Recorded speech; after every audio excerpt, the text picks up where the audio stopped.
ठीक है, तो शुरू करते हैं अब। तो जैसे कि हमने कंबाइंड रिएक्शन पढ़ा था, उसके बाद एक कुछ स्पेसिफिक सेगमेंट आता है जो बेसिकली रेडियो एक्टिविटी में पूछा जाता है। केमिकल काइनेटिक्स में उतना नहीं पूछा जाता कि एक तरीके से ये दो तीन चीज़ें होती हैं, जैसे कि reversible reaction, parallel first order reaction. ठीक है, ये सब चीज़ें थोड़ी बहुत चीज़ें हैं जो कि जेई एडवांस वगैरह में एक आधी बार आई हैं।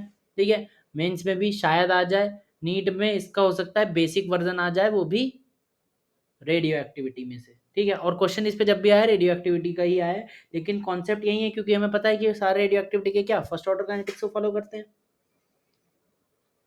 ठीक है, तो हमें जो भी पैरेलल रिएक्शन पढ़नी है, वो भी पैरेलल रिएक्शन तो किसी भी ऑर्डर की हो सकती है, लेकिन पैरेलल रिएक्शन में किस ऑर्डर की पढ़नी है? First order. ऐसी रिवर्सिबल रिएक्शन पढ़ेंगे, वो भी कंबाइंड रिएक्शन का एक एग्जांपल है, लेकिन वो भी हम किस ऑर्डर की पढ़ेंगे? सिर्फ फर्स्ट ऑर्डर की, क्योंकि ये क्वेश्चन आता ही रेडियो एक्टिविटी में से है। बाकी इससे हमें कुछ नहीं पढ़ना, पैरेलल सेकंड ऑर्डर वो सब नहीं पढ़ना, तो बिल्कुल लिमिटेड चीज पढ़ेंगे।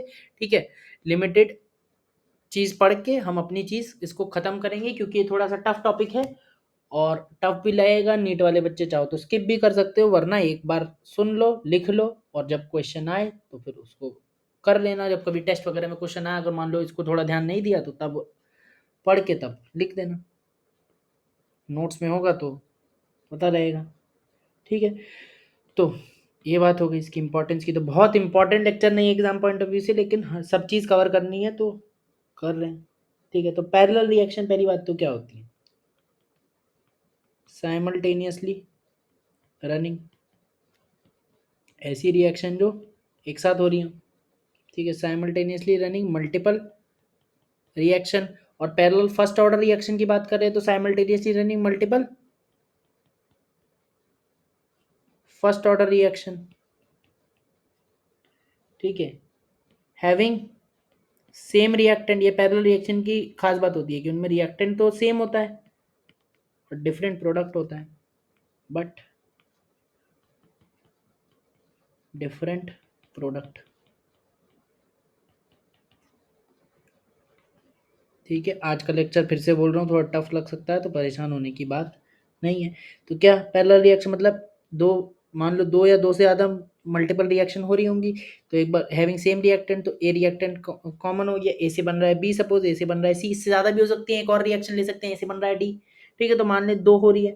ठीक है, अब ए से बी जो रिएक्शन है उसका रेट कॉन्स्टेंट है K1, और ए से सी जो है इसका रेट कॉन्स्टेंट है K2। ठीक है, और K1 और K2 हमारे किस में है? K1 और K2 हमारे हैं टाइम इनवर्स में, इनकी यूनिट है दोनों की ही।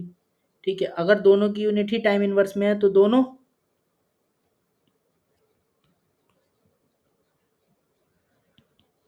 रेट कांस्टेंट किसके हो गए? फर्स्ट ऑर्डर रिएक्शन के हो गए, यानी कि दोनों रिएक्शन कैसी हो गई? फर्स्ट ऑर्डर की रिएक्शन हो गई।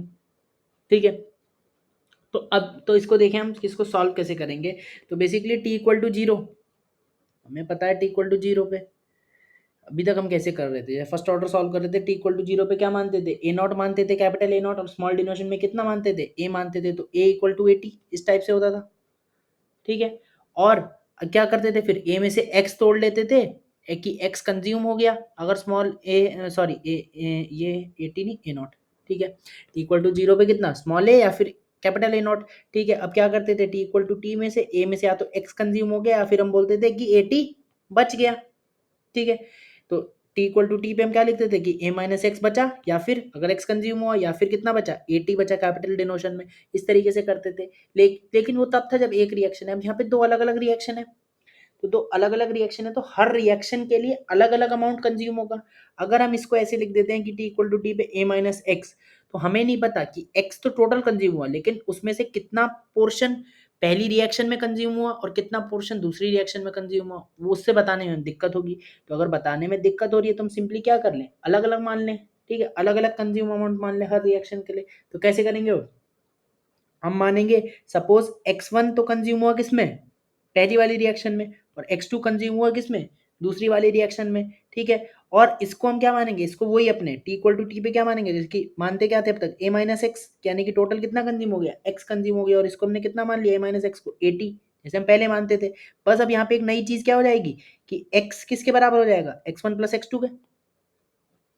बोलो, x किसके बराबर हो जाएगा? x1 प्लस एक्स टू के।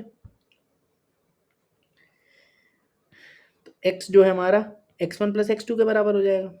ठीक है, अब हो सकता है और ये तो मैंने 2 के लिए माना है, लेकिन अगर 3 होती तो x1 plus x2 plus x3 के, तो इस तरीके से सो ऑन चलता रहेगा, ठीक है।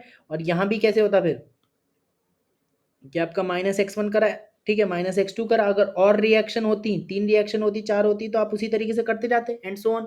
माइनस 3 होती तो माइनस x3 भी करते थे, तब क्या x equal to x1 plus x2 plus x3 हो जाता, इस तरीके से, ठीक है। और यहाँ पे x1 x2 है क्या, ठीक है, where x1 and x2 are consumed amount, ठीक है, आर कंज्यूम्ड अमाउंट, ठीक है, इन सेम टाइम, ठीक है, सेम टाइम में बात हो रही है, सेम टाइम में x1 अमाउंट कंज्यूम हो गया पहली रिएक्शन में और x2 अमाउंट कंज्यूम हो गया दूसरी रिएक्शन में, ठीक है। और x क्या है, और x क्या हो गया हमारा, एंड x है हमारा total consumed amount, total consumed amount at time t, ठीक है, total consumed amount time t, ठीक है, इतने में तो कोई दिक्कत नहीं, ठीक है। अब एक रिलेशन लिख रहा हूं जो कि वैलिड है, अब कैसे वैलिड है वो समझना, ठीक है, कि x1:x2, ठीक है, मेन जो चीज ध्यान रखनी है यही ध्यान रखनी है, ठीक है। ये चीज तो अब तक हम कर ही लेंगे, इतना तो बेसिक, हम इतना कि पैरेलल रिएक्शन है तो x1 x2 अलग अलग मान के कर लिया, ठीक है, और x equal to x1 plus x2, ये भी कोई फॉर्मूला नहीं है, तो सिंपल बेसिक कॉमन सेंस है।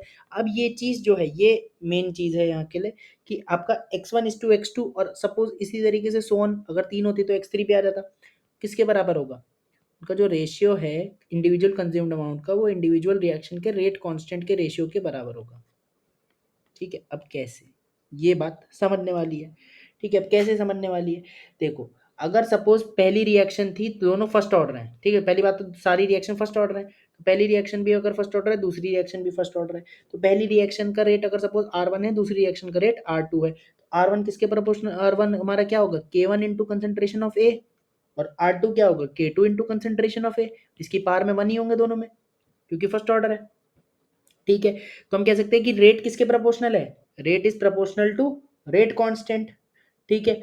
और इतना तो हमें पता है कि रेट हमें किसका आइडिया देता है, कंज्यूम्ड अमाउंट का आइडिया देता है।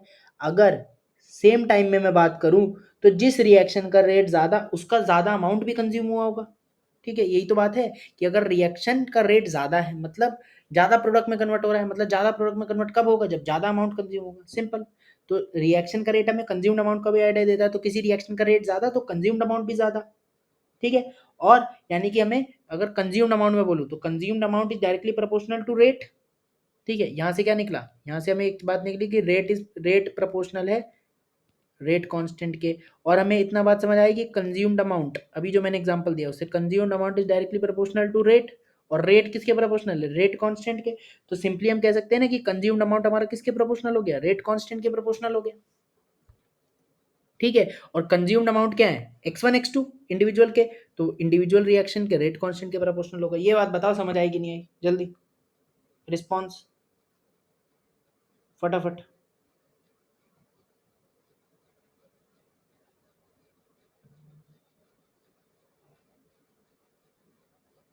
ठीक, अब अब अगर ये चीज है और आपकी ये चीज भी थी, इसको मैं मिटा देता हूँ, ठीक है, ये बात समझने वाली थी। और एक आपके बेसिक ये आ गया x equal to x1 plus x2 up to so on, ठीक है। तो अब इससे दो आ गए हमारा, कि एक आ गया x equal to x1 plus x2, इसके लिए बात करें, और x1 is to x2 is equal to k1 is to k2। तो अब यहाँ से अगर मैं बात करूं, अगर इन दो से बात करूं, इन दो आपकी ये वाले दो रिलेशन से, तो x1 को कितना लिख सकते हो, बताओ, x1 और x2 को कितना लिख सकते हो इन दो रिलेशन से, क्या लिख सकते हो कि नहीं लिख सकते, पहले तो बताओ। एक क्या है, x1 plus x2 is equal to x, और एक है x1 upon x2 equal to k1 upon k2, simple. तो इस तरीके से आप लिख सकते हो, सिंपली लिख दोगे क्या, k1 अपॉन x1 क्या हो जाएगा, k1 upon k1 plus k2 into x, और ऐसी x2 क्या हो जाएगा, k2 upon k1 plus k2 into x। बोलो, ये तो सिंपल है, जल्दी बोलो।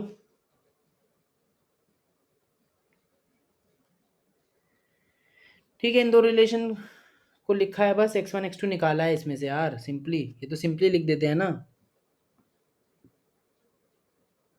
ठीक, तो ये बात जब आ गई हमारी। अच्छा, तो अगर हम अब x को भी लिख सकते हैं। x क्या होगा? x को मैं यहाँ क्या लिख सकता हूँ? क्या a माइनस ए टी, और a क्या है? a not. a को मैं क्या लिख सकता हूँ यहाँ पे? a not. तो x क्या हो जाएगा? Simply a naught minus A T. इतना तो पता ही है। बोलो यहाँ पे वेयर x क्या है?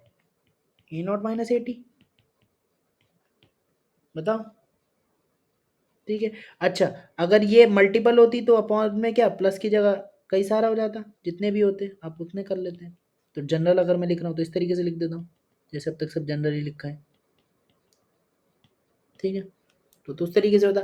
अगर 3 रिएक्शन होती तो x1 x2 x3 हो जाता। तो x1 क्या हो जाता? k1 upon k1 plus k2 plus k3 into x. इसी तरीके से सारे निकल जाते। तो अब पहले टाइप के क्वेश्चन क्या हैं? पहले टाइप के क्वेश्चन ये हैं कि अगर मान लो आपको k1 k2 दे दिया हो, यानी कि इंडिविजुअल रेट कांस्टेंट दिया हो, और मान लो टोटल कंज्यूम्ड अमाउंट दे दिया हो, x दे दिया हो, तो आप सिंपली x1 x2 निकाल सकते हो, इंडिविजुअल कंज्यूम्ड अमाउंट निकाल सकते हो। ठीक है, एक बार इंडिविजुअल रिएक्शन के कंज्यूम्ड अमाउंट आ गए तो प्रोडक्ट कितना बनेगा ये भी बता सकते हो। कैसे? अगर मान लो ए में से x1 कंज्यूम हो रहा है तो प्रोडक्ट कितना, बी कितना बनेगा? पहली रिएक्शन के लिए x1 कंज्यूम हो रहा है तो बी कितना बनेगा? x1 बनेगा। अगर मैं बोलूं इसको कि ये बी ना होकर 2b होता, तो अगर x1 कंज्यूम हुआ तो कितना बनता? बी 2x बनता। ऐसी मैं इसको कह दूं कि ये कितना है? 3c है, सपोज 3c है, तो x2 कंज्यूम हुआ तो c कितना बन गया? 3x बन गया। बोलो 3x2, c कितना बन गया? 3x2। ये बताओ समझ आया कि नहीं आया? बोलो रिस्पॉन्स।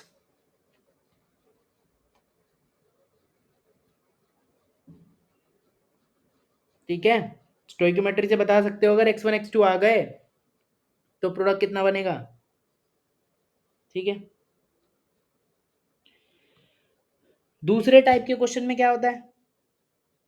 कांस्टेंट जो कंज्यूम्ड अमाउंट है, यानी कि जो टोटल कंज्यूम्ड अमाउंट है वो नहीं दिया होगा, यानी कि आपको x नहीं दिया होगा।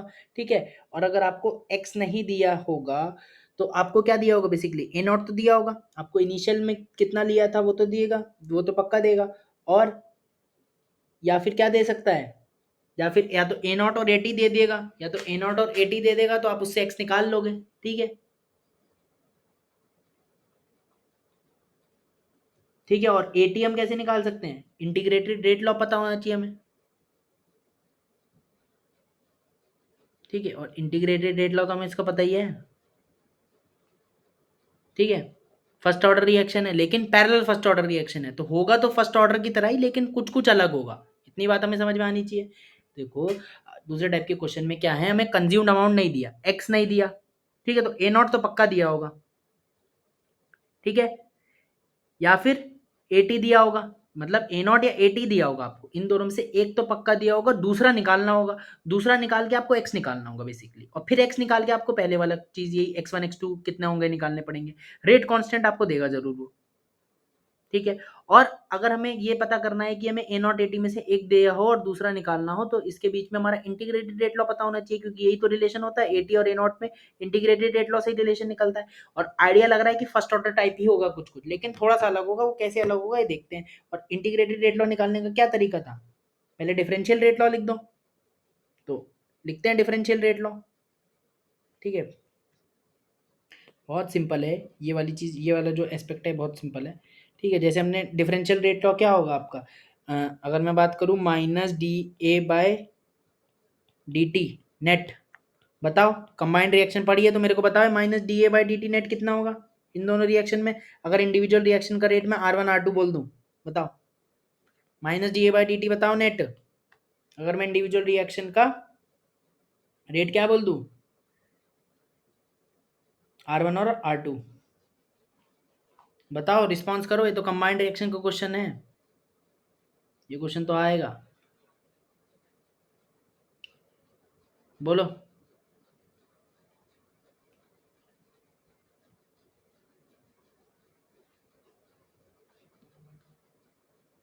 R1 plus R2। ठीक है, minus D A by D T क्या हो गया? Minus D A by D T net, K1 plus K2 थोड़ी R1 प्लस R2, ये क्या है, रेट ऑफ डिसअपीरेंस है ना, बेसिकली रेट ऑफ रिएक्शन ही तो हुई। इसमें तो स्टोइकोमेट्रिक कोफिशिएंट 1 है, तो रेट ऑफ डिसअपीरेंस अपीरेंस क्या, simply rate of reaction, rate हुई है, और रेट क्या होगी, रेट ऑफ, बेसिकली क्या है हमारी, रेट है, ठीक है। रेट ऑफ डिसअपीरेंस कह दो चाहो तो, डिसअपीरेंस भी कह सकते हो, ठीक है। रेट ऑफ डिसअपीरेंस हो रही है, ठीक है, और दोनों में ये रिएक्टेंट की तरह काम कर रहा है, ठीक है, दोनों में रिएक्टेंट की तरह काम कर रहा है, और दो यानी कि दोनों रिएक्शन में क्या कर रहा है, डिसअपियर कर रहा है, तो डिसअपियरेंस वाली रेट ऐड कर देंगे, यानी कि R1 प्लस R2 सिंपली, ठीक है। और इसमें तो डिसअपियरेंस जो है वही हमारी क्या है, रिएक्शन की भी रेट वही है और अपीयरेंस की भी वही है, ठीक है। ऐसी अप टू सो ऑन हो जाएगा। अभी दो थी, दो रिएक्शन थी, तो R1 प्लस R2 हुआ, तीन होती तो R1 plus R2 plus R3, इस टाइप से हो जाता, ठीक है। और R1 को क्या लिख सकता हूँ, क्या K1 rate constant into concentration of A, और इसका पार कितना 1 क्योंकि फर्स्ट ऑर्डर है, और ऐसी R2 को लिख सकता हूँ K2 कंसंट्रेशन ऑफ ए, और इसकी पार में 1 क्योंकि ये भी फर्स्ट ऑर्डर है, दोनों रिएक्शन फर्स्ट ऑर्डर की हैं, तो शुरू में ही बात करी थी, ठीक है। तो अब देखो मैं क्या लिखा, मैं इसे ए कंसंट्रेशन ऑफ, इसको लिख लिया K1 प्लस K2, यानी कि कंसंट्रेशन ऑफ ए को मैंने कॉमन ले लिया, ठीक है। तो इसको ये लिख सकता हूँ, बोलो, तो यहां से मेरा क्या आ गया, minus D A by D T net, simply minus D A by D T जो है नेट कितना आ गया, K1 plus K2 into concentration of A, और K1 प्लस K2 को मैंने क्या लिख दिया, K1 प्लस K2 को मैं K नेट लिख रहा हूँ, ठीक है, इंटू कंसंट्रेशन ऑफ ए की पावर 1, ठीक है। तो अब ये लिख दिया, और यहाँ साइड में मैं लिख देता हूँ कि जो ये है हमारा K नेट है, K नेट कितना है, K1 प्लस K2 मैंने माना इस तरीके से, ठीक है। अब क्या मैं इसको सॉल्व कर सकता हूँ, अब तो मेरे को डिफरेंशियल फॉर्म आ गई, तो अब मेरे को इसको इंटीग्रेट करूंगा लिमिट लगा के, तो इंटीग्रेटेड फॉर्म आ जाएगी। तो अब इंटीग्रेटेड फॉर्म में क्या है, देखो माइनस, क्या माइनस रखोगे इधर, ठीक है। इसे इंटीग्रेट कैसे होगा, देखो -1 अपॉन कंसंट्रेशन ऑफ एक तरफ आ जाएगी डी ए, ठीक है, लिमिट लगाओगे equal to K net D T, limit लगेगी t इक्वल टू 0 से t इक्वल टू टी तक, और t इक्वल टू 0 पे कंसंट्रेशन ए नॉट और ए टी, ठीक है। तो वही 1 अपॉन एक्स डी एक्स वाला इंटीग्रेशन पता ही है, ठीक है, बिल्कुल फर्स्ट ऑर्डर में इसी टाइप का तो था, ठीक है। तो मैं सीधा लिख रहा हूँ, अब मैं इंटीग्रेट पूरा नहीं करूँगा, ठीक है। 1 अपॉन एक्स डी एक्स वाला एल एन एक्स वाला होता है ना, तो उसी टाइप से आपका ये होगा, तो आपका बिल्कुल फर्स्ट ऑर्डर की तरह ही आ जाएगा। देखो फर्स्ट ऑर्डर की तरह क्या आएगा, ध्यान से देखो, क्या K net into T L N A not upon A T, क्या यही फर्स्ट ऑर्डर में आता था, बोलो, यही आता था, ठीक है। और यहाँ पे बस K नेट कितना है, K1 प्लस K2, ये K नेट है, ठीक है। इसको आप एंटी लॉग फॉर्म में भी कन्वर्ट कर सकते हो, और एल में है तो लॉग बेस 10 में भी कर सकते हो, वो सब जो चीज़ वहाँ थी वो चीज़ वैसी ही रहेंगी, ठीक है। एंटी लॉग में करोगे तो कितना हो जाएगा, A T equal to A naught E की power minus K net into T, ये हो जाएगा। और K नेट कितना है, K1 plus K2 up to so on, जितनी भी पैरेलल रिएक्शन है, ठीक है। और ए नॉट को क्या लिख सकते हो आप, ए नॉट को स्मॉल डिनोशन में करो तो स्मॉल ए लिख सकते हो, और ए टी को ए माइनस एक्स लिख सकते हो, तो वो चीज़, तो वो भी चीज़ कहीं नहीं जाने वाली, ठीक है। बस आपको यहाँ जब यहाँ पे जो चीज़ ध्यान रखनी है वो क्या ध्यान रखनी है, कि यहाँ पे K नेट कितना है, K1 plus K2 up to so on. तो पैरेलल फर्स्ट ऑर्डर रिएक्शन कोई बड़ी बात तो है नहीं। आपको एक चीज़ क्या ध्यान रखनी थी, एक चीज़ ऊपर ये ध्यान रखनी थी कि जो इंडिविजुअल कंज्यूम्ड अमाउंट है वो रेट कांस्टेंट के रेशियो के ही बराबर होते हैं, उनका जो रेशियो होता है, ठीक है। तो इससे आपने ये निकाल लिया इंडिविजुअल कंज्यूम्ड अमाउंट, और दूसरी चीज़, ये चीज़ तो अपनी पुरानी है, बस आपको K नेट ध्यान रखना है कितना होता है। अच्छा, और K नेट है क्या यहाँ पे, K नेट क्या है, ओवरऑल रेट कांस्टेंट, ठीक है। कौन सा रेट कांस्टेंट, तीन टाइप के पड़े हैं, इनमें कौन सा आता है, इंटीग्रेटेड रेट लॉ में डिसअपीरेंस आता है, तो वो चीज़ तो अपनी पुरानी जो चीज़ थी वो चीज़ भूलनी थोड़ी है। Overall rate constant of disappearance of A, और K1 क्या है, फर्स्ट रिएक्शन का rate constant of disappearance of A, K two क्या है, सेकेंड रिएक्शन के लिए rate constant of disappearance of A. ठीक है, तीनों ही आपके किस में होंगे, टाइम इनवर्स में होंगे, क्योंकि फर्स्ट ऑर्डर का है। क्योंकि अगर K1 टाइम इनवर्स में है, K2 टाइम इनवर्स में है, तो उनका समीशन भी टाइम इनवर्स में ही होगा। ठीक है, अब मेरे को सपोज टी हाफ निकालना है। ठीक है, तो टी हाफ अब कैसे निकाल सकते हैं। ठीक है, सपोज क्या मैं इसको लिख सकता हूँ इस तरीके से, देखो के नेट को मैं लिख सकता हूँ ln2 by T half net. First order है ना, टाइम इनवर्स में है के। ऐसे ही K1 को क्या लिख सकता हूँ, ln2 अपॉन में क्या, T half of first reaction. ठीक है, प्लस ln2, अगर आपको इंडिविजुअल रिएक्शन का टी हाफ पता है, सपोज के दिया है तो आप टी हाफ निकाल ही सकते हो। ठीक है, बाकी ये आपको सपोज टी हाफ ही दे जाए किसी में इंडिविजुअल रिएक्शन का, तो आप इस ये आपका रिलेशन बन जाएगा ना एक, क्या बनेगा, 1 upon T half net equal to 1 upon T half for first reaction plus 1 upon T half for second reaction. बोलो बोलो बोलो। ठीक है, तो फर्स्ट ऑर्डर रिएक्शन अगर अपने को क्लियर है तो लगेगा ये बार बार क्यों पढ़ा रहा है भाई ये, एक ही चीज। ठीक है, और क्या जैसे मैंने अभी तक ये सब लिखे टी, तो आप बताओ कि आप इसको टी हाफ को एक और तरीके से लिख सकते हो सिंपली। फर्स्ट ऑर्डर रिएक्शन का टी हाफ क्या होता है, ln2 बाई, और यहाँ पे के क्या है, के नेट है। के की जगह सब जगह के नेट ही तो आ रहा है, तो सिंपली आप ये भी कर सकते हो, के नेट ln2 बाई के नेट, ये टी हाफ डायरेक्ट आ जाएगा। ठीक है, बस के नेट को क्या लिख दोगे, K1 plus K2 plus K3 या जितना भी है। ठीक है, मुझे बताओ अभी तक कोई दिक्कत।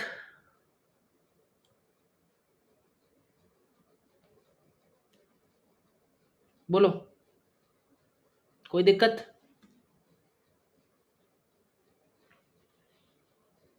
बताओ कोई दिक्कत। आपको दो चीजें ध्यान रखनी है बस कि X X equal to x1 plus x2 plus x3, जितने इंडिविजुअल कंज्यूम्ड अमाउंट बांधने हैं। ठीक है, इंडिविजुअल कंज्यूम्ड अमाउंट बांधने हैं। ठीक है, और x1:x2:x3 कितना आपका K1:K2:K3 के इक्वल आ जाएगा, वहां से आप x1:x2:x3 निकाल लोगे आप।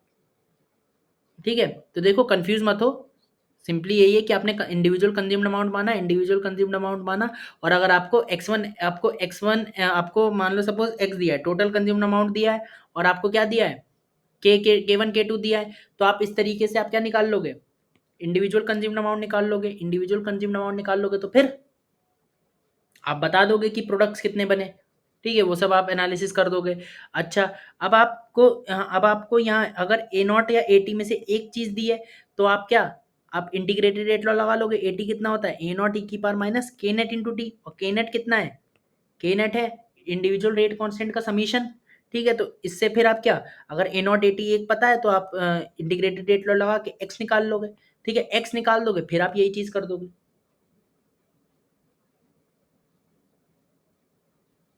बोलो, ठीक है, आपको बस सिंपली क्या करना है, के की जगह क्या, के नेट लिखना है, और फर्स्ट ऑर्डर के लिए आपकी सारी चीजें सेम है, और के नेट ध्यान रखना है कि ये क्या समीशन होता है। बताओ, अब आया, बोलो। ठीक है,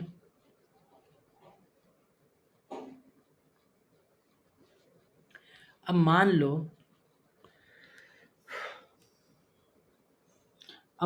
कि आपसे वो पूछे कि कंसेंट्रेशन ऑफ बी बताओ टाइम के साथ। अगर न्यूमेरिकल अप्रोच तो मैंने बता दी कि न्यूमेरिकली अगर पूछ रहा है तो आप बता दोगे कि ये x1 कंज्यूम हुआ तो b कितना x1 बनेगा, अगर स्टोइकोमेट्रिक कोफिशिएंट 1 है। आप x1 x2 निकालना बता दिया, अगर x2 कंज्यूम हुआ तो c कितना बनेगा, x2 बनेगा, अगर स्टोइकोमेट्रिक कोफिशिएंट 1 है। ठीक है, लेकिन अगर आपसे वो रिलेशन ही पूछ ले कि आप क्या पूछे कि बी टाइम के साथ कितना बन रहा है, ठीक है, रिलेशन बताओ उसमें, तो आप क्या, फिर से रिलेशन अगर आपको निकालना है, नहीं कि एक तरीके से जैसे अभी हमने ए निकाला टाइम के साथ, ऐसे ही निकालेंगे बी भी, तो D B by D T net बताओ कितना होगा, ये तो बताना चाहिए, ये ठीक बताओ पहले तो। अगर इंडिविजुअल रिएक्शन का रेट है R1 और R2, तो dB/dt बताओ कितना होगा, बताओ dB/dt कितना होगा अगर इस वाली रिएक्शन का रेट है R1 और दूसरी वाली रिएक्शन का रेट है R2, तो dB/dt कितना होगा, बोलो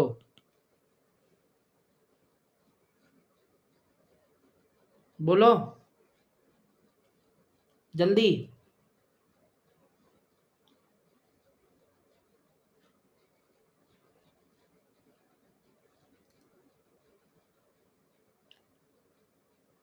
बताओ dB/dt कितना होगा यार, कंबाइंड रिएक्शन तो पड़ी है, बताओ।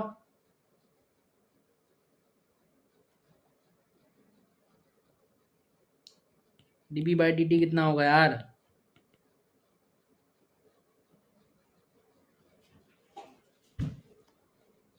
जो सिंपल क्वेश्चन है वो तुम पे बताया नहीं जा रहे और फिर कहते समझ नहीं आया।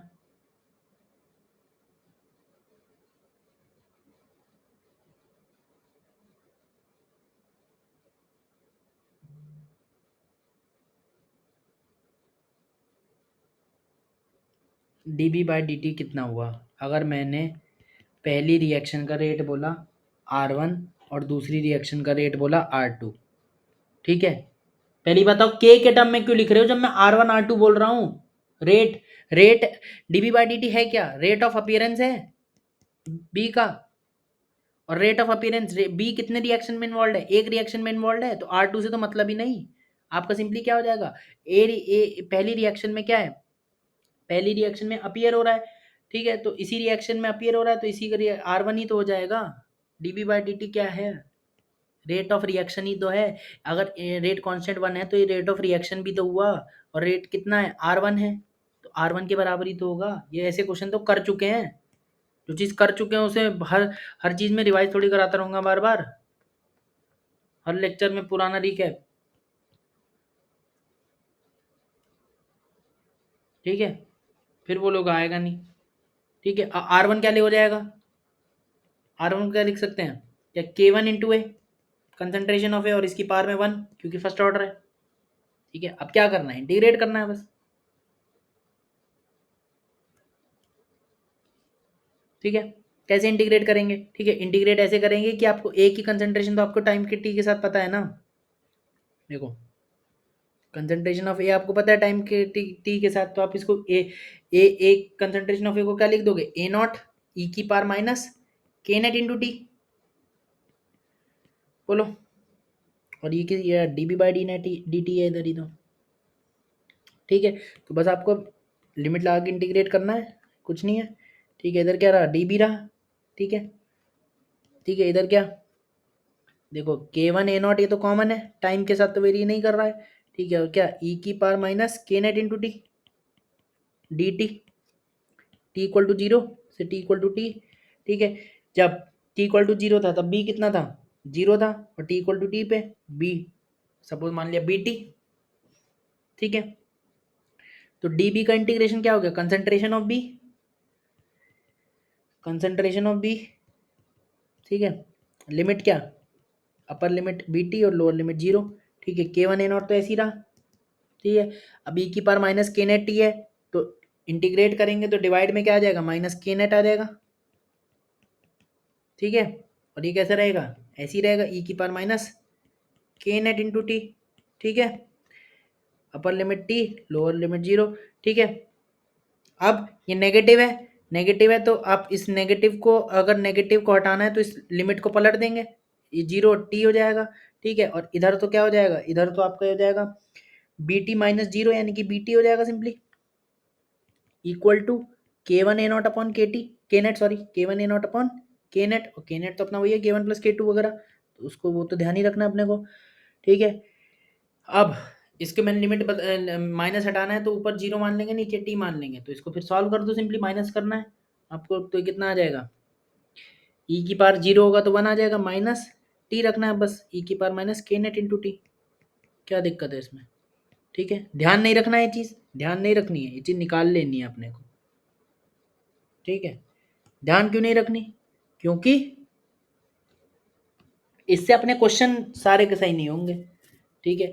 ये कब लगेगा, ये बस तभी लगेगा जब आपका, अगर ये फॉर्मूला ध्यान भी रखोगे तभी लगेगा जब स्टोइकोमेट्रिक कोएफिशिएंट 1 होगा। तो न्यूमेरिकल अप्रोच अलग है, ठीक है। तो न्यूमेरिकल अप्रोच बता दी मैंने, x1 x2 निकाल लो, फिर देख लो कि कितना बन रहा है प्रोडक्ट, ठीक है।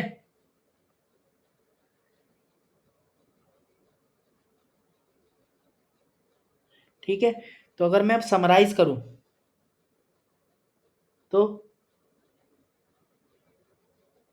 देखो, न्यूमेरिकल क्वेश्चन होगा तो उसके लिए आपको कोई डेरिवेशन करने की जरूरत नहीं। आप सिंपली क्या, x1 इज टू एक्स, अगर न्यूमेरिकल क्वेश्चन है x1 इज टू x3, क्या लिख लोगे, k1 is to k2 is to k3, ठीक है। और दूसरी चीज क्या, आपको पता ही है कि इंडिविजुअल कंज्यूम्ड अमाउंट का सम क्या होगा, टोटल कंज्यूम्ड अमाउंट के बराबर होगा, ठीक है। और यहाँ से आप क्या x1 x2 x3 निकाल लोगे, ठीक है। अगर आपको x पता है, बहुत अच्छी बात है, नहीं पता है तो कैसे निकालोगे, x पता है आपको कि a naught minus A T होगा, और दूसरी बात क्या पता है कि A T equal to A naught E की power minus K net into T होगा, और के नेट क्या होगा, K one plus K two plus K three. इतनी बात पता है तो आप चीज कर पाओगे। अब बताओ, ठीक है, कोई दिक्कत, ठीक है, बताओ, ये बात समझ आई नहीं, बताओ।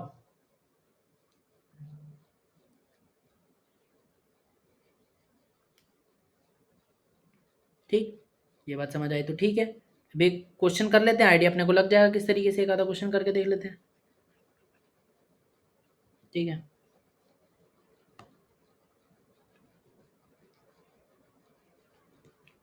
ठीक है, तो ए से बन रहा है 2b, ठीक है, और इससे बन रहा है 3c। पैरेलल रिएक्शन है, individual rate constant k1 k2 दिया है, ठीक है। और आपको क्या दिया है कि k1 इक्वल टू 2k2, ये क्वेश्चन में दिया है, ठीक है। और दूसरा क्या दिया है आपको, ए नॉट दिया है 2 मोलर, और ए टी भी दिया है, ठीक है। कितना उसने लैंग्वेज में देगा वो क्वेश्चन में, मैं अभी समझा रहा हूँ कि किस तरीके से। ए टी कितना है, 0.8 मोलर, ठीक है। हमसे पूछ रहा है क्या, बी टी और सी टी। अब आप क्या वो लगाओगे, इक्वेशन, ये फॉर्मूला वगैरह लगाओगे, नहीं लगाओगे, न्यूमेरिकल क्वेश्चन है, फॉर्मूला की कोई जरूरत नहीं है। सिंपली अपना जैसे जैसे मैंने बताया था शुरू में वैसे ही, ठीक है। कैसे बताया था, टी इक्वल टू 0 है तो ये कितना होगा, ए होगा, स्मॉल ए, ठीक है, या कैपिटल ए नॉट कुछ भी मान सकते हैं, ठीक है, स्मॉल ए, ठीक है। अब क्या x1 कंज्यूम होगा और x2 कंज्यूम होगा दोनों रिएक्शन में, तो टी इक्वल टू टी पे कितना बचेगा, है टी इक्वल टू टी पे ए माइनस एक्स बचेगा, ठीक है, बोलो, ठीक है। अब बी कितना होगा, बी की कंसेंट्रेशन होगी 2x1, अगर x1 कंज्यूम हुआ तो बी की कंसेंट्रेशन कितनी हो गई 2x1, और x2 कंज्यूम हुआ तो सी की कंसेंट्रेशन कितनी हो गई 3x2, ठीक है। इतनी बात तो हमें समझ में आ गई, ठीक है। और क्या हम x निकाल सकते हैं, x क्या होगा, ए नॉट माइनस ए टी, इसमें तो कोई दिक्कत ही नहीं है। या आपका सिंपली ऐसे कह सकते हो कि a क्या है, ए नॉट के बराबर है, ठीक है, और ए टी क्या है, ए माइनस एक्स ए टी ही तो है एक तरीके से, ठीक है। तो आप इसको यहीं चाहो तो यहीं लिख दो,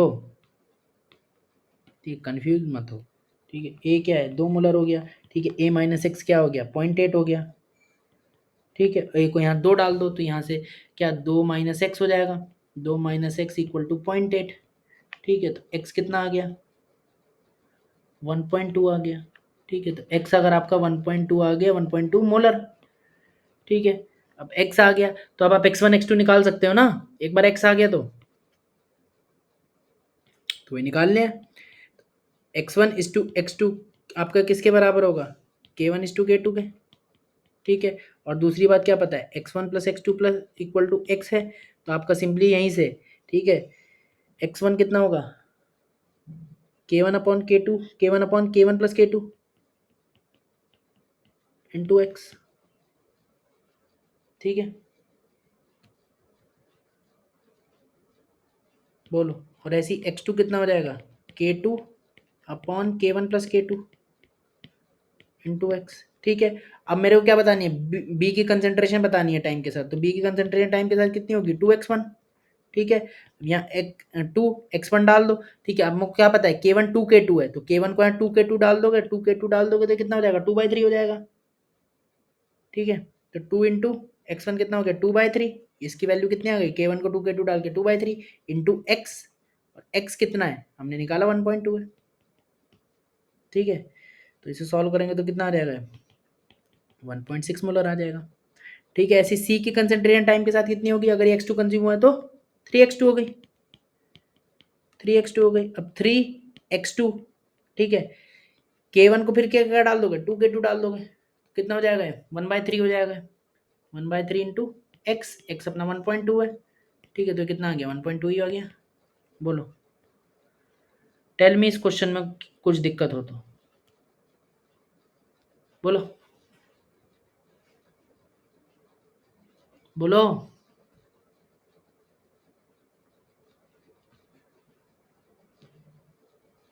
ठीक है,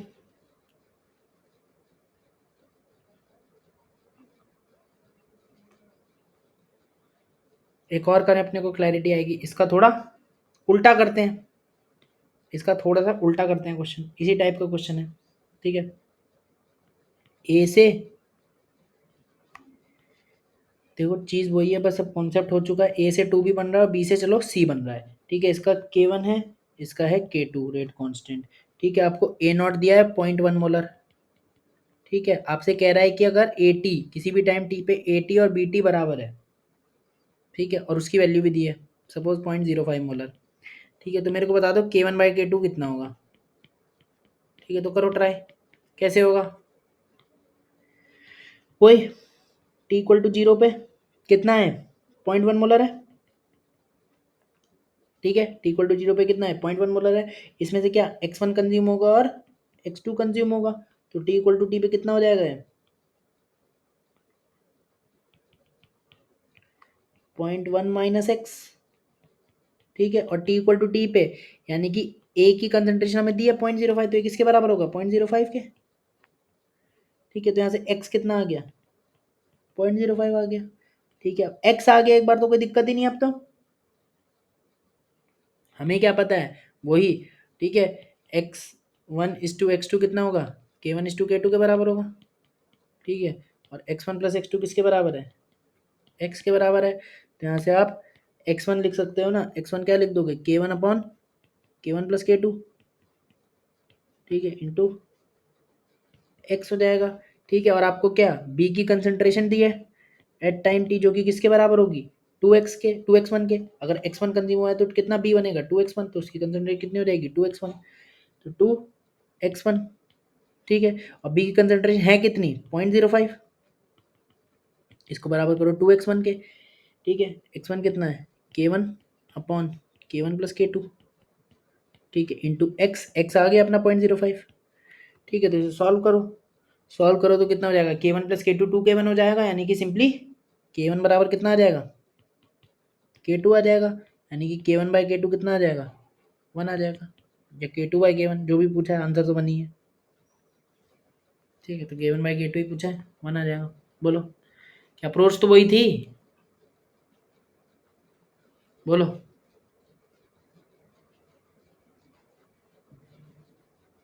ठीक,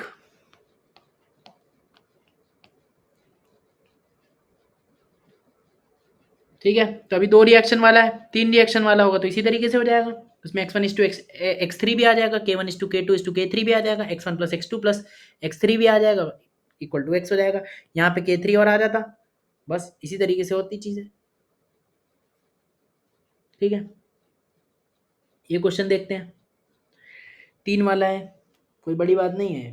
ठीक है, कैसे है, एक गैसियस कंपाउंड दिया आपको ए, ठीक है, react with 3 independent first order process, यानी कि पैरेलल रिएक्शन है। ठीक है, हर रिएक्शन का आपको रेट कांस्टेंट दिया है, मतलब आपको K1 दिया है, K2 दिया है, K3 दिया है, सबकी वैल्यू दी है। ठीक है, और प्रोडक्ट बीसीडी बन रहा है, initially pure a taken in container with pressure. सब गैसियस रिएक्शन है तो प्रेशर के टर्म में सॉल्व कर सकते हैं। तो टी इक्वल टू 0 पे आपको क्या दिया है, 2 ATM दिया है। ठीक है, find partial pressure of B after 100 सेकेंड। ठीक है, तो आपका क्या, अब कंज्यूम क्या मानेंगे, x1 x2 और x3, ऐसे मान लेंगे कंज्यूम। अब अगर हमें ऐसे कंज्यूम मान लिया तो t इक्वल टू टी पे प्रेशर के टर्म में सॉल्व कर रहे हैं आप। ठीक है, t इक्वल टू टी पे, यानी कि कितना होगा ये, 2 - x। ठीक है, यही होगा। ये क्या है हमारा, ए टी है बेसिकली, और ये क्या था, ए नॉट था। ठीक है, क्या था, ए नॉट था। ठीक है, तो अब b कितना बनेगा, x1 बनेगा, c कितना बनेगा, x2 बनेगा। हमें तो b से मतलब है, b का पार्शियल प्रेशर बताना है। ठीक है, 100 सेकंड बाद। ठीक है, तो पहले तो मुझे बताओ k नेट कितना होगा। क्या k net k1 plus k2 plus k3 हो जाएगा? पैरेलल रिएक्शन है, k नेट कितना होता है, ऐड करके आता है। ठीक है, सबसे पहले k नेट कितना हो गया, k1 plus k2 plus k3, तो ऐड कर लिया। 3.5 सबकी पावर 10 की पावर -3 है, 3.5 प्लस 1.5 प्लस 2 तो कितना हो गया, 7 हो गया। तो 7 इंटू 10 की पावर -3 हो गया। ठीक है, तो 7 इंटू 10 की पावर -3 सेकंड हो गया, सेकंड इनवर्स। ठीक है, ये हो गया हमारा k नेट। ठीक है, अब बोल रहा है 100 सेकंड बाद। ठीक है, तो पहले तो 100 सेकंड होगा कितना। ठीक है,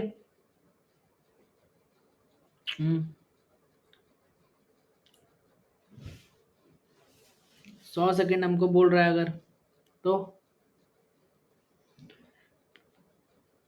हम निकाल सकते हैं ना, देखो क्या है, कैसे, A T equal to A naught E की power minus K net into T. बोलो। ठीक है, अगर तुम्हें पता है तो कितना टाइम, अगर तुम्हें देखो बेसिकली ये पता है। ठीक है, ए नॉट भी तुम्हें पता है।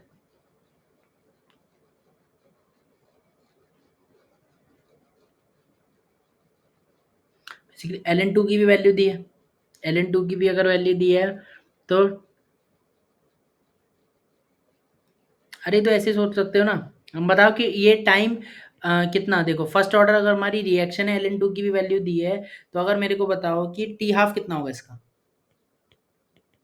ठीक है, टी हाफ बताओ कितना होगा, एल एन टू बाई के नेट। ठीक है, एल एन टू कितना है, 0.7 दिया है, और के नेट कितना है, 7 इंटू 10 की पावर -3।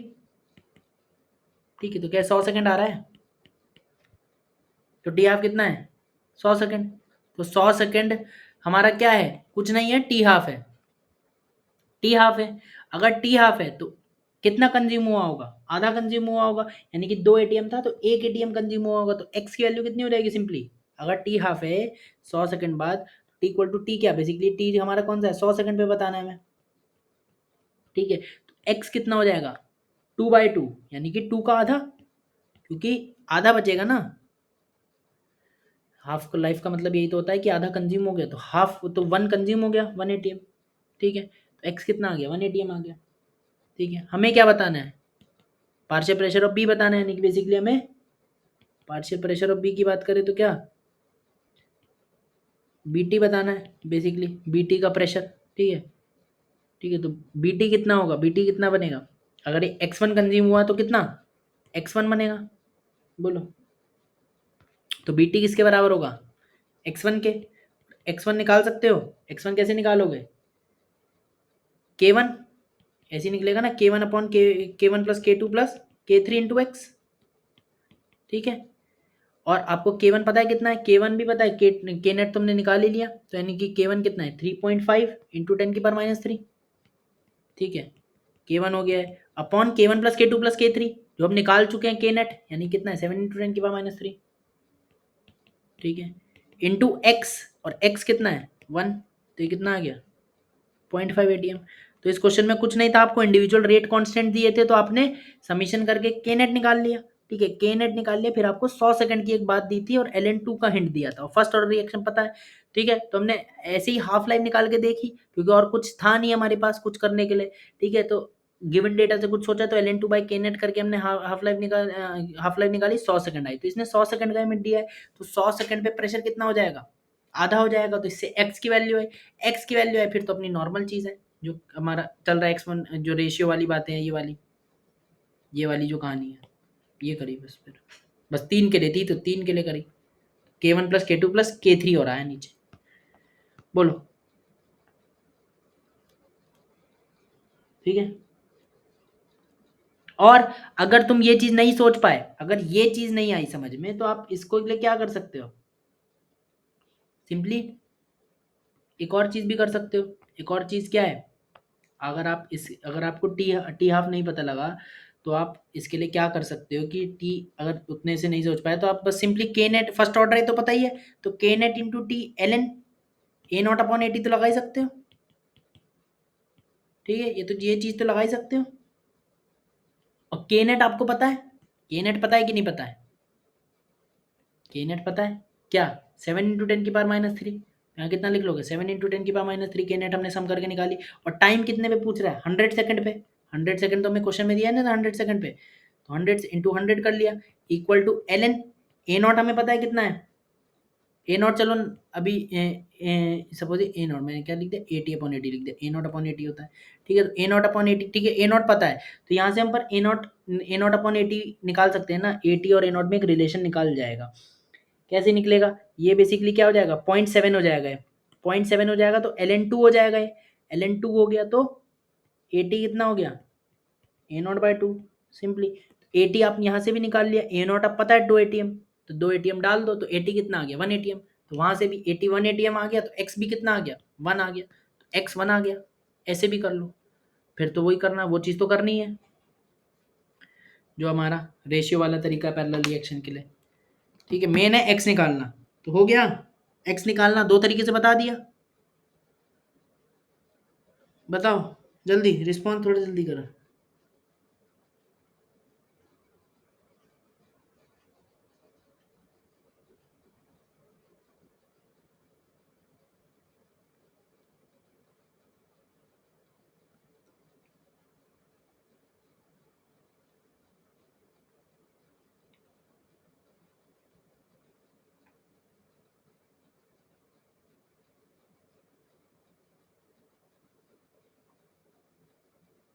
ठीक है, थोड़ा थोड़ा आया, थोड़ा थोड़ा ही आता है,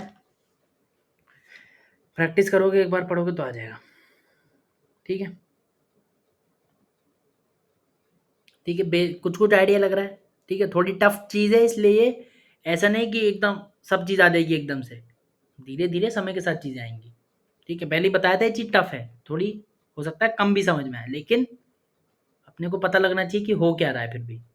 ठीक है, ये एक्स निकालना तो बेसिक है, एक्स निकालना आ गया, फिर अपने को वो रेशियो एक वाली बात ध्यान रखो, x1:x2 is equal to k1:k2 वहाँ से आप निकल जाएगा। ठीक है, तो एक्स निकालना तो बेसिक है। एक्स निकालने में कोई दिक्कत बताओ, एक्स निकालने में कोई दिक्कत बोलो। नहीं, एक्स निकालने में दिक्कत नहीं, फिर तो अपनी बेसिक लगानी है, ये चीज़ आप ध्यान रखो, यही चीज़ तो ध्यान रखनी है उसके बाद, ये चीज़ ध्यान रखो बस। ठीक, आगे बढ़ते हैं। अब अगर आगे बढ़ा जाए तो अब आई होप इस टाइप की कंबाइंड रिएक्शन पैरेलल रिएक्शन हो जाएंगी। अब पैरेलल फर्स्ट ऑर्डर रिएक्शन अगर हो जाएंगी तो अब आगे बढ़ते हैं। ठीक है, इस पे जो क्वेश्चन थोड़े बहुत बन सकते तो कर लिए। रिवर्सिबल रिएक्शन, सेकेंड टाइप की कंबाइंड रिएक्शन डिस्कस करते हैं जो कि हमारी रिवर्सिबल रिएक्शन है। ठीक है, ये थोड़ी बहुत केमिकल इक्विलिब्रियम में भी आती है। ठीक है, तो रिवर्सिबल रिएक्शन, लेकिन हम जो करेंगे वो कौन सी करेंगे, रिवर्सिबल रिएक्शन सिर्फ और सिर्फ फर्स्ट ऑर्डर। ठीक है, फिर बता रहा हूँ ये आती रेडियो एक्टिविटी में ही है, इस वजह से हम फर्स्ट ऑर्डर वाली करते हैं।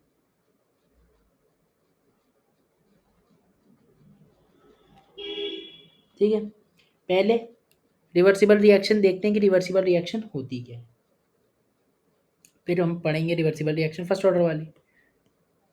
ठीक है, तो पहले देखो रिवर्सिबल रिएक्शन होती क्या है, तुम्हें थोड़ा बहुत आइडिया, 2 एरो दिख गए तो रिवर्सिबल रिएक्शन आगे पीछे वाले।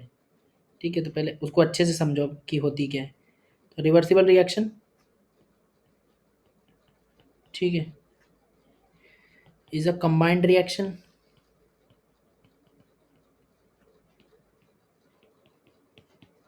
ठीक है of two individual elementary reaction. ठीक है, तो रिवर्सिबल रिएक्शन क्या है, दो कंबाइंड रिएक्शन है, एक combined reaction of two individual elementary reaction. तो रिवर्सिबल रिएक्शन में जो दो इंडिविजुअल आगे पीछे फॉरवर्ड रिएक्शन और बैकवर्ड रिएक्शन होंगी वो दोनों अपने आप में कैसी रिएक्शन, एलिमेंट्री रिएक्शन होंगी। एलिमेंट्री रिएक्शन मतलब पार्शियल ऑर्डर स्टोइकियोमेट्रिक कोफिशिएंट के बराबर होगा। है, तो forward and backward reaction elementary होंगी। ठीक है, इतनी बात समझ आए। एग्जाम्पल से समझते हैं। अगर एग्जाम्पल मैं बोल दूं, सपोज ए प्लस बी रिवर्सिबली किस में चेंज हो रहे हैं, सी में। तो हम क्या कह सकते हैं, फॉरवर्ड के लिए रिएक्शन क्या है, अगर हम बात करें फॉरवर्ड के लिए, तो क्या फॉरवर्ड के लिए बोल सकते हैं, क्या है, ए प्लस बी चेंजिंग इनटू सी, ये फॉरवर्ड के लिए फॉरवर्ड रिएक्शन है। और अगर ये हमारी क्या है, एलिमेंट्री रिएक्शन है, तो हम इसका रेट लॉ लिख सकते हैं, डिफरेंशियल रेट लॉ, यानी कि R F, rate of forward reaction किसके बराबर होगा, के एफ। सपोज मैं इसको, इसका फॉरवर्ड रिएक्शन का रेट कांस्टेंट बोल दूं के एफ, और बैकवर्ड रिएक्शन का बोल दूं के बी।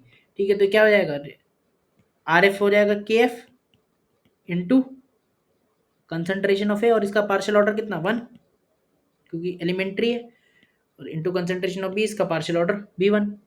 ठीक है,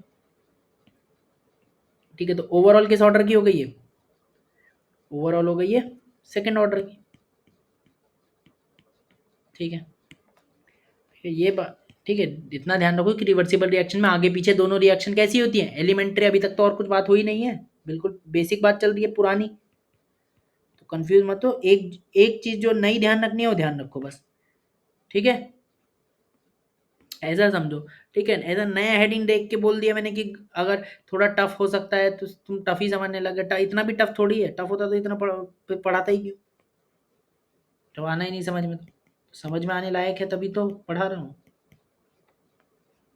ठीक है, अब रेट ऑफ बैकवर्ड रिएक्शन क्या हो जाएगा, rate constant of backward reaction into C की कंसंट्रेशन, क्योंकि रिएक्टेंट की आती है, इसके पार में क्या, इसका पार्शियल ऑर्डर जो कि स्टोइकियोमेट्रिक कोएफिशिएंट के बराबर होगा। क्यों, क्योंकि एलिमेंट्री रिएक्शन है। तो बैकवर्ड रिएक्शन कैसी हो गई, फर्स्ट ऑर्डर की हो गई। ठीक है, अच्छा, एक रिवर्सिबल रिएक्शन को एक तरीका और भी होता है बोलने का कि forward reaction is opposed by backward reaction. क्यों, क्योंकि जो हमने इनिशियली क्या होंगे हमारे, अगर इसी रिएक्शन की बात करें तो इनिशियली रिएक्टेंट होंगे। ठीक है, फिर क्या, फिर प्रोडक्ट बनना चालू हुआ होगा। ठीक है, और जैसे ही प्रोडक्ट बना होगा वो वापस रिएक्टेंट में कन्वर्ट होने लगा होगा, और एक टाइम पे क्या हो जाएगा, rate of forward reaction rate of backward reaction के बराबर हो जाएगा, यानी कि इक्विलिब्रियम अचीव हो जाएगा। लेकिन इनिशियली रिएक्टेंट थे, प्रोडक्ट में कन्वर्ट हो रहे थे, और प्रोडक्ट में जैसे ही कन्वर्ट हुआ, वैसे जैसे ही प्रोडक्ट बनने लगा वैसे ही वो पीछे बैकवर्ड रिएक्शन चालू होने लगी। यानी कि फॉरवर्ड रिएक्शन, रिएक्टेंट क्या है, बेसिकली प्रोडक्ट में कन्वर्ट होना चाह रहे हैं, लेकिन उसको अपोज कौन कर रहा है, बैकवर्ड रिएक्शन, वो रिएक्टेंट में दोबारा कन्वर्ट कर रहा है प्रोडक्ट को। तो इसीलिए बोलते हैं इसको कि रिवर्सिबल रिएक्शन को कि forward reaction is opposed by backward reaction. ठीक है, अच्छा, अगर ऑर्डर ऑफ रिएक्शन के हिसाब से बात करें तो फॉरवर्ड रिएक्शन कौन सी है, सेकंड ऑर्डर, और बैकवर्ड रिएक्शन कौन सी है, फर्स्ट ऑर्डर। तो forward reaction is opposed by backward reaction, या फिर हम इस केस के लिए जो ये वाला क्वेश्चन है इसके लिए हम ये भी बोल सकते हैं, खाली इसमें बोल सकते हैं। ठीक है, क्या, कि second order is opposed by first order, क्योंकि सेकंड ऑर्डर वाली कौन सी है, फॉरवर्ड है, और फर्स्ट ऑर्डर वाली कौन सी है, बैकवर्ड है। बोलो, आगे समझ में, बाय फर्स्ट ऑर्डर रिएक्शन। इतना बताओ, इतने में कोई दिक्कत, बोलो बोलो। एक ही चीज तो ध्यान रखनी है कि आगे पीछे दोनों रिएक्शन रिवर्सिबल में कैसी है, एलिमेंट्री है, बाकी कुछ नया थोड़ी है। और ये चीज तो इसकी डिटेल, इसमें तो हम ज्यादा जाते ही नहीं है, क्योंकि डिटेल तो पीएचडी वगैरह में होता है। ठीक है, तो हमें तो बस इतना समझ में आना चाहिए कि forward reaction opposed by backward reaction अगर कहीं लिखा है तो मतलब रिवर्सिबल रिएक्शन है सिंपली। ठीक है, और कुछ इसमें नहीं। अब मान लो कि अगर आपकी इस टाइप की रिएक्शन है, ठीक है, अगर मान लो आपकी कुछ इस टाइप की रिएक्शन है कि N2 की मतलब इस टाइप की है, N2 प्लस थ्राइस H2। ठीक है, आपका ट्वाइस NH3। ठीक है, सपोज मान लो मैं रिवर्सिबली बोल दूं। ठीक है, तो अब आप इसमें क्या लिखोगे, अगर आप रेट ऑफ फॉरवर्ड रिएक्शन लिखने लगे तो क्या लिखने लगे, KF। ठीक है, N2 की पावर क्या, 1, और H2 की पावर क्या, 3। अच्छा, इसका ओवरऑल ऑर्डर कितना आ गया, बोलो जल्दी, ओवरऑल ऑर्डर कितना आ गया, बोलो बोलो बोलो, ओवरऑल ऑर्डर कितना आ गया, अगर मैं इसकी खाली फॉरवर्ड रिएक्शन की बात करूं अभी। ठीक है, बैकवर्ड की बात ही नहीं कर रहा, ओवरऑल ऑर्डर 4 आ गया। और ये एलिमेंट्री रिएक्शन है, क्या एलिमेंट्री रिएक्शन का ओवरऑल ऑर्डर 4 हो सकता है? क्या एलिमेंट्री रिएक्शन का ओवरऑल ऑर्डर 4 हो सकता है? बताओ।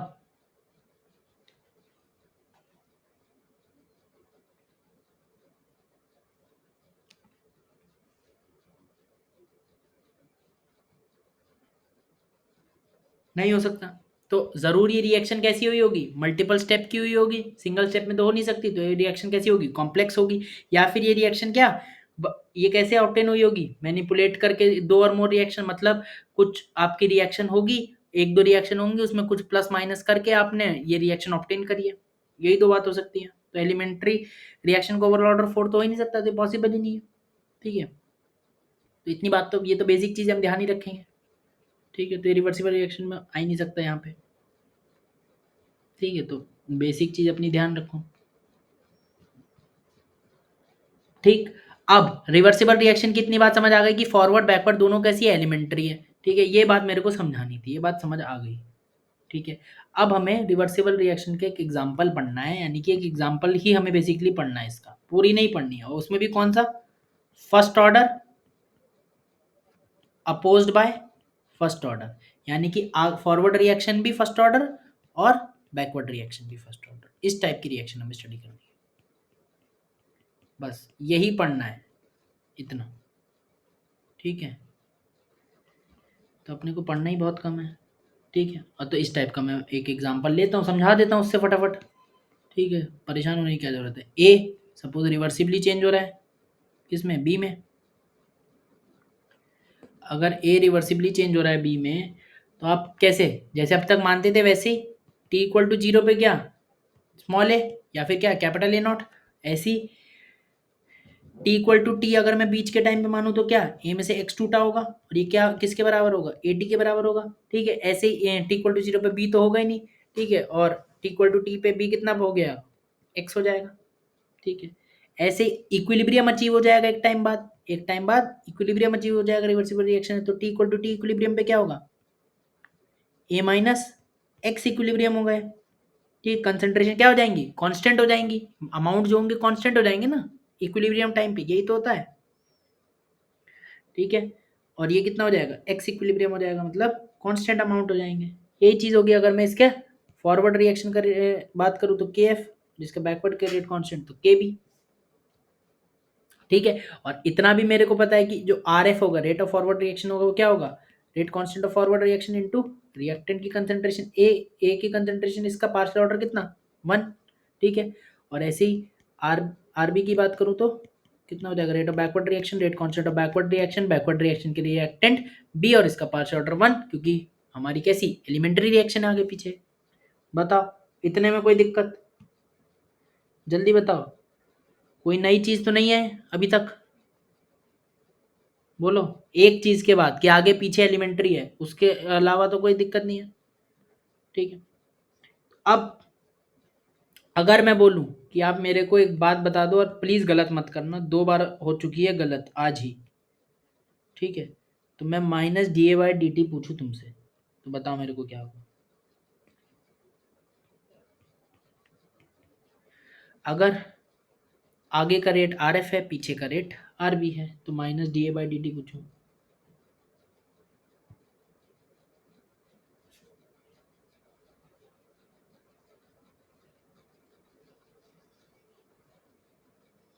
बताओ, जल्दी बताओ, इतना टाइम मत लगाओ।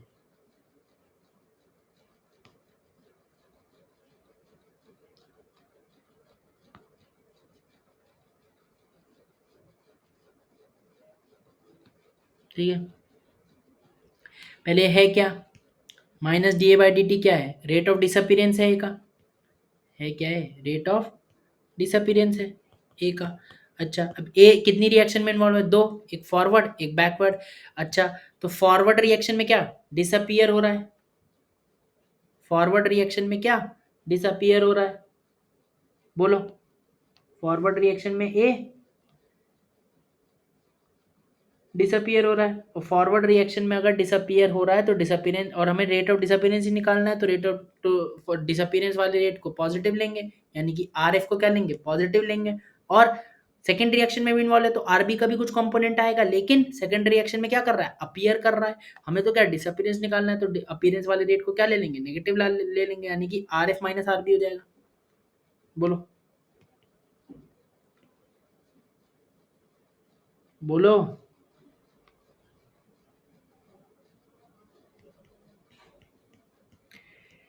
ये डिसअपियरेंस का रेट है ना, अगर ये रेट ऑफ डिसअपियरेंस है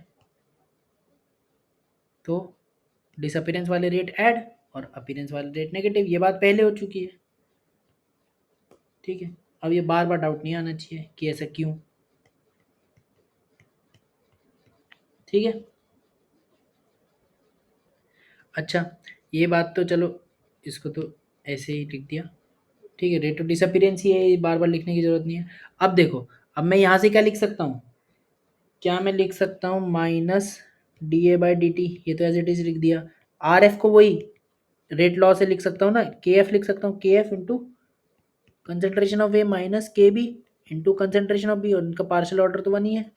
ठीक है, तो ये बात मैं लिख सकता हूँ। अगर मैं ये बात लिख सकता हूँ तो एक बात बताओ मुझे, किसके ऊपर क्वेश्चन आपको केमिकल इक्विलिब्रियम में मिलेगा। ठीक है, तो आप कर लोगे इतना। ठीक है, बस इसी के ऊपर आता है, वो जो आएगा डिस्कस करेंगे, लेकिन ये कैसे आया ये बात तो समझ आई, बताओ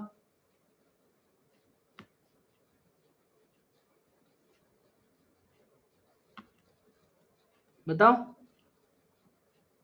ठीक, उस पर क्वेश्चन केमिकल इक्विलिब्रियम मिलेगा, लेकिन ये चीज़ कैसे आई ये बात तो समझ आई। ठीक है, समझ आई तो बहुत अच्छी बात है।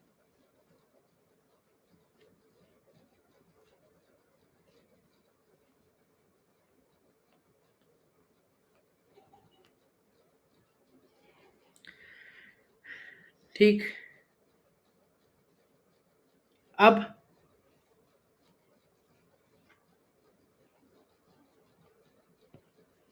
इसका इंटीग्रेट रेट लॉ।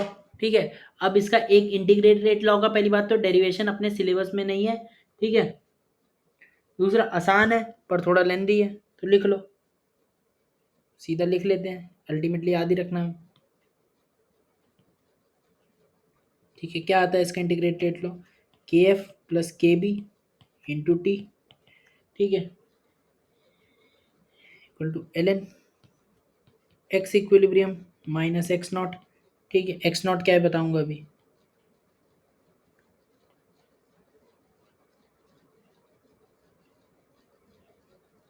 ठीक है, अपॉन में क्या, एक्स इक्विलिब्रियम माइनस एक्स। ठीक है,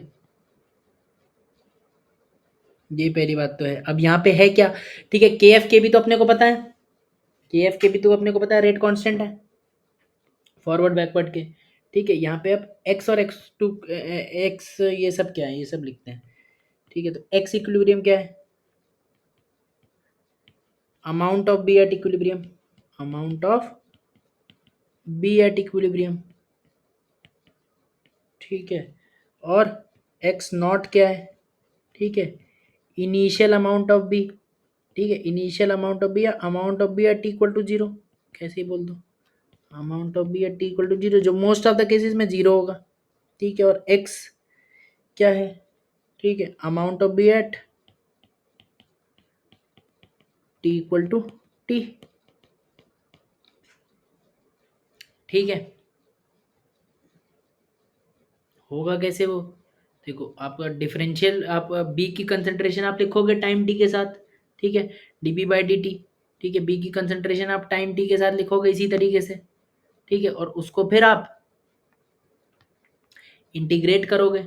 ठीक है, जैसे आप करते ही हो, जैसे हमने बी की कंसंट्रेशन टाइम टी के साथ लिख लोगे ना, D B by D T, दोनों का फैक्टर आएगा आर एफ और आर बी का, और फिर आप उसको क्या लिख लोगे, आप आर एफ और आर बी को इसी टर्म में लिख लोगे, देन आप उसे इंटीग्रेट कर दोगे तो आपका ये आ जाएगा। ठीक है, और ये ध्यान ही रखनी है, जेई वाले बच्चों को ध्यान रखनी है, नीट वाले बच्चों को ध्यान रखने की कोई ज़रूरत नहीं है, सिंपल। ठीक है, नीट वाले बच्चों के लिए कोई क्वेश्चन आएगा तो ऊपर वाले से ही खत्म हो जाएगा, इनको कहीं से कहीं तक कोई जरूरत नहीं याद रखने की। ठीक है, लेकिन एक बात वो भी ध्यान रख सकते हैं, क्या? सिंपली, ठीक है, क्या जो अब बता रहा हूँ ये ध्यान रख सकते हैं, ये और सबको ही रखनी है मतलब ये तो, ठीक है, क्या कि के एफ अपॉन के बी क्या है? के इक्विलिब्रियम, यानी कि इक्विलिब्रियम कांस्टेंट हमारा के एफ अपॉन के बी से आ जाएगा, ये चीज ध्यान रखनी है, ये क्या है? इक्विलिब्रियम कांस्टेंट है। ठीक है, तो ये ध्यान रखना, इसको कलर वलर बदल देते हैं।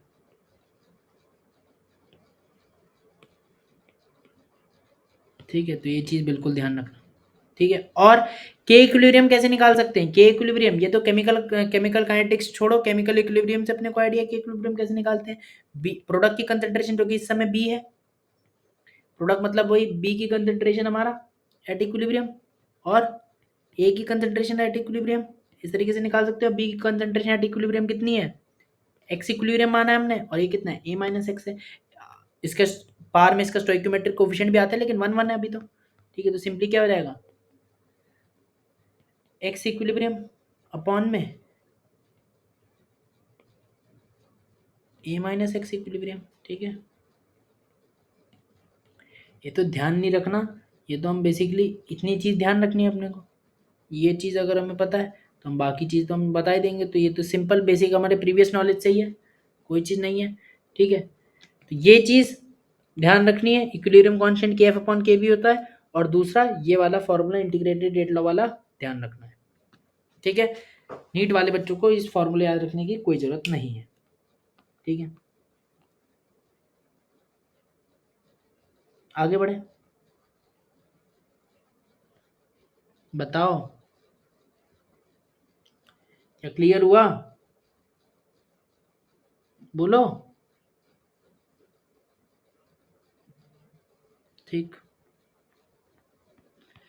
क्लियर हुआ तो ये क्वेश्चन क्या इसी का है, ये क्वेश्चन कर सकते हैं अब हम। ठीक है, क्वेश्चन कैसे कर सकते हैं? रेट रिवर्सिबल रिएक्शन दी है, रेट कांस्टेंट फॉरवर्ड रिएक्शन का दिया है। ठीक है, रेट कांस्टेंट हमें किसका? फॉरवर्ड रिएक्शन का दिया है, और हमें क्या दिया है? इतने मोल ऑफ ए दिया है, इतने मोल ऑफ बी दिया है, द 10 लीटर वेसल पे एट इक्विलिब्रियम है। Then rate constant of backward reaction हम पूछा है एट दिस टेम्परेचर। ठीक है, तो हम पहली बात तो मेरे को बताओ के इक्विलिब्रियम क्या होगा? ए से टू भी रिएक्शन है, अगर रिवर्सिबली ए से टू भी रिवर्सिबली रिएक्शन है तो के इक्विलिब्रियम क्या होगा? क्या? बी की कंसेंट्रेशन का स्क्वायर अपॉन ए। बताओ, अगर ए से टू बी बन रहा है तो बी की कंसेंट्रेशन का स्क्वायर अपॉन ए, के इक्विलिब्रियम हो जाएगा। और बी इक्विलिब्रियम पे हमें बी के मोल दिए हैं 10 मोल। ठीक है, 10 मोल दिए तो 10 लीटर से डिवाइड कर दें तो क्या बी की कंसेंट्रेशन आ गई, और 10⁻⁻5 अपॉन 10 कर दें तो ए की कंसेंट्रेशन आ गई। तो हम इसे तो सॉल्व कर ही सकते हैं ना सिंपली। तो बी कितना है? बी के दिए 100 मोल, 100/10 अपॉन में 10⁻⁻5/10। ठीक है, इधर स्क्वायर हो जाएगा। ठीक है, इसे के इक्विलिब्रियम यहाँ से कितना आएगा? 10⁻8 आ जाएगा। ठीक है, के इक्विलिब्रियम में तो कोई दिक्कत आई नहीं होगी। ठीक है, के इक्विलिब्रियम हो गया, तो अब हम दूसरी, और हमें क्या पता है कि के इक्विलिब्रियम होता क्या है? अभी बताया, के एफ अपॉन के बी होता है, के एफ अपॉन के बी होता है, और के एफ अपॉन के बी है तो हमें तो क्या निकालना है? के बी निकालना है, जो कि क्या हो जाएगा? के एफ अपॉन के इक्विलिब्रियम। के एफ हमें दिया है, देखो, rate constant of forward reaction दिया है 1.5 इंटू 10⁻³ और हमें के इक्विलिब्रियम हम निकाल चुके हैं, तो अपॉन में वो आ जाएगा 1.5 इंटू 10⁻³ अपॉन के इक्विलिब्रियम कितना है? 10⁸। ठीक है, 1.5 इंटू 10⁻11। ठीक है, ये आ गया रेट कांस्टेंट की वैल्यू। ठीक है, ऑप्शन है कोई ऐसा? बिल्कुल है, तो ऑप्शन नंबर डी। बताओ क्या क्वेश्चन हो गया?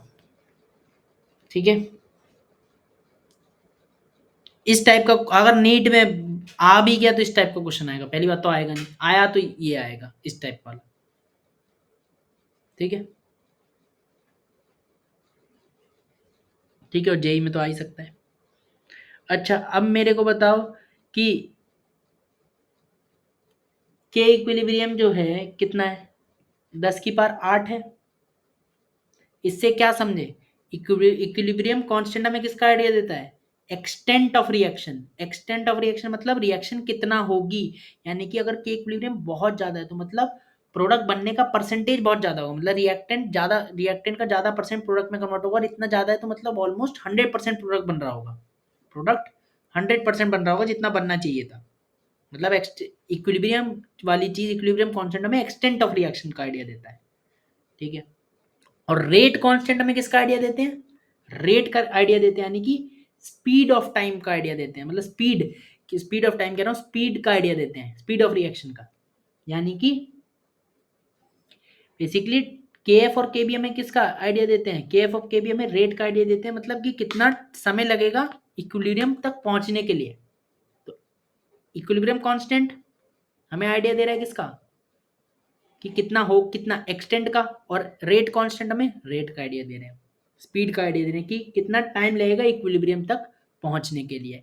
तो अगर देखो के एफ और के एफ की वैल्यू, के बी की वैल्यू क्या है, 10⁻11 में बहुत कम है, के एफ की वैल्यू भी बहुत कम है 10⁻3 में, के एफ और के बी दोनों छोटे हैं, तो टाइम टू अचीव इक्विलिब्रियम कितना लगेगा, ज्यादा लगेगा। और के इक्विलिब्रियम 10⁸8 है, मतलब बहुत ज्यादा, मतलब प्रोडक्ट ऑलमोस्ट 100% बनेगा। तो के इक्विलिब्रियम हमें, इक्विलिब्रियम कांस्टेंट हमें एक्सटेंट ऑफ रिएक्शन का आइडिया देता है, और रेट कांस्टेंट हमें रेट ऑफ रिएक्शन यानी कि उसका आइडिया देता है, कि it gives us idea about time to achieve equilibrium, ठीक है। ये कॉन्सेप्ट समझ आया, बताओ जल्दी, रिस्पॉन्स फटाफट कर दो फटाफट।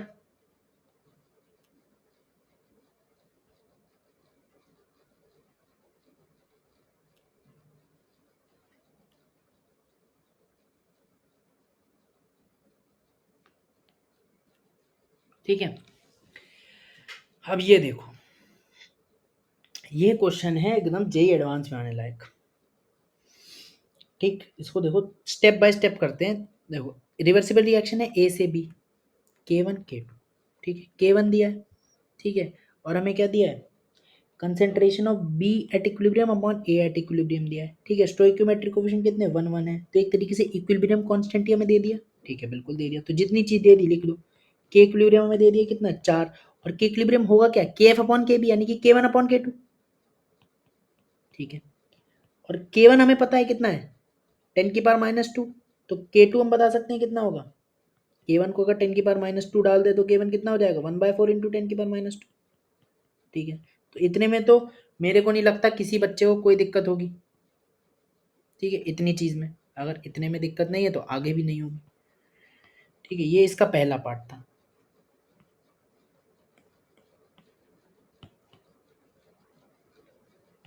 ठीक है, ये पहला पार्ट था, ठीक है। अब आगे क्या है, इफ हमें ए नॉट भी दिया है 0.01 मोल पर लीटर, और बी की कंसेंट्रेशन इनिशियली दिया है 0, जो कि नहीं भी देता तो हम शुरू में यही मानते, ठीक है। What with the concentration after 30 second, ठीक है। तो अगर हम इसको दोबारा लिखें, ये बात पहले भी लिखी है लेकिन मैं दोबारा लिख देता हूँ, चलो कोई दिक्कत नहीं है, ठीक है। टी इक्वल टू 0 पे कितना, ए नॉट यानी कि 0.01 मोलर, ठीक है। ये होगा ही नहीं, दिया भी है होगा नहीं, ठीक है। किसी भी टाइम टी पे क्या होगा, 0.01 से एक्स टूटा और ये कितना बना, एक्स बना। T equal to, T equilibrium पे क्या होगा, 0.01 माइनस कंसंट्रेशन कांस्टेंट हो जाएंगी, माइनस एक्स इक्विलिब्रियम, और ये कितना होगा एक्स इक्विलिब्रियम, ठीक है, यही होगा। अब हमें पता है के इक्विलिब्रियम, ठीक है, के इक्विलिब्रियम पता है कितना है 4 है, उसको हम क्या लिख सकते हैं, क्या लिख सकते हैं, x equilibrium upon 0.01 minus x equilibrium लिख सकते हैं, बिल्कुल लिख सकते हैं, ठीक है।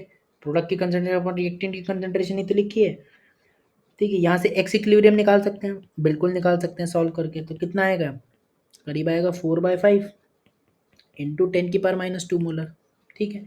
तो अब हमने K2 निकाला, और एक पहले दूसरे पार्ट पे हमने एक्स इक्विलिब्रियम निकाला। इतने में पहले मेरे को बताओ कोई दिक्कत हो तो बताओ, मेरे को नहीं लगता वैसे कोई दिक्कत होनी चाहिए, ये तो बिल्कुल बेसिक चीज़ थी, बताओ जल्दी जल्दी जल्दी जल्दी। ठीक, इतने में कोई दिक्कत नहीं। तो अब देखो, अब क्या निकालना है तुम्हें, कंसंट्रेशन ऑफ बी निकालनी है। ठीक है, एट 30 सेकेंड। तो कंसंट्रेशन के लिए मैंने तुम्हें ये वाला इक्वेशन बताई थी, ये वाला इंटीग्रेट रेट लॉ बताया था। तो अब यही लगेगा। ठीक है, के F plus K B into T. ठीक है, यहाँ क्या होगा, K one plus K to हो जाएगा। ठीक है, L N X nought initially तो उसने भी बोला है जीरो है, और नहीं, जब तक नहीं बोला तब तक भी जीरो मानना है। ठीक है, तो हम इसी को लगाएंगे। ठीक है, तो नाउ क्या, K F plus K B into T equal to L N. X equilibrium minus X nought तो जीरो हो गया, एक्स इक्विलिब्रियम बचा, और नीचे क्या, एक्स इक्विलिब्रियम माइनस एक्स। ठीक है, के वन की वैल्यू पता है, के टू की भी वैल्यू पता है। ठीक है, के वन प्लस के टू कितना हो जाएगा, 1/4 इंटू 10⁻² है, और वो 1 इंटू 10⁻², है तो दोनों का सम करोगे तो कितना हो जाएगा, basically 10⁻² plus 1/4 into 10⁻² into T. T क्या हमें उसने दिया है, 30 सेकेंड पे बोल रहा है, 30 सेकेंड, और टी 30 ले लिया। ठीक है, equal to L N. L N X equilibrium अभी निकाला, एक्स इक्विलिब्रियम कितना, 4/5, यानी कि 0.8 into 10⁻² upon 0.8 into 10⁻² minus X. ठीक है, यहाँ से क्या एक्स निकाल लेंगे, बिल्कुल निकाल लेंगे। एक्स कितना आएगा, सॉल्व कर लेना, 0.0025 मोलर। ठीक है, तो एक्स आ गया 0.0025 मोलर। हमसे क्या पूछ रहा है, हमसे पूछ रहा है concentration of B after 30 second. तो हमने क्या, एक्स ही तो होगी वो, टी किसी भी टाइम टी पे एक्स होगी, तो हमने वही एक्स की वैल्यू निकाल दी 30 सेकेंड पे। तो कितनी हो गई, 0.0025। तो पहला दो पार्ट तो आपका आसान था, मतलब पहला दो जो इसका था। तीसरे के लिए आपको फॉर्मूला पता होना चाहिए। ठीक, समझ आया।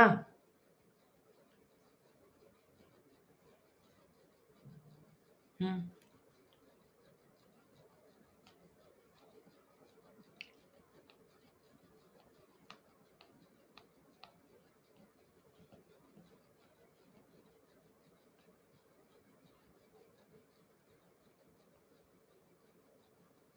ठीक है, तो एक और टाइप की रिएक्शन जो अभी हमने पढ़ी थी, किसमें,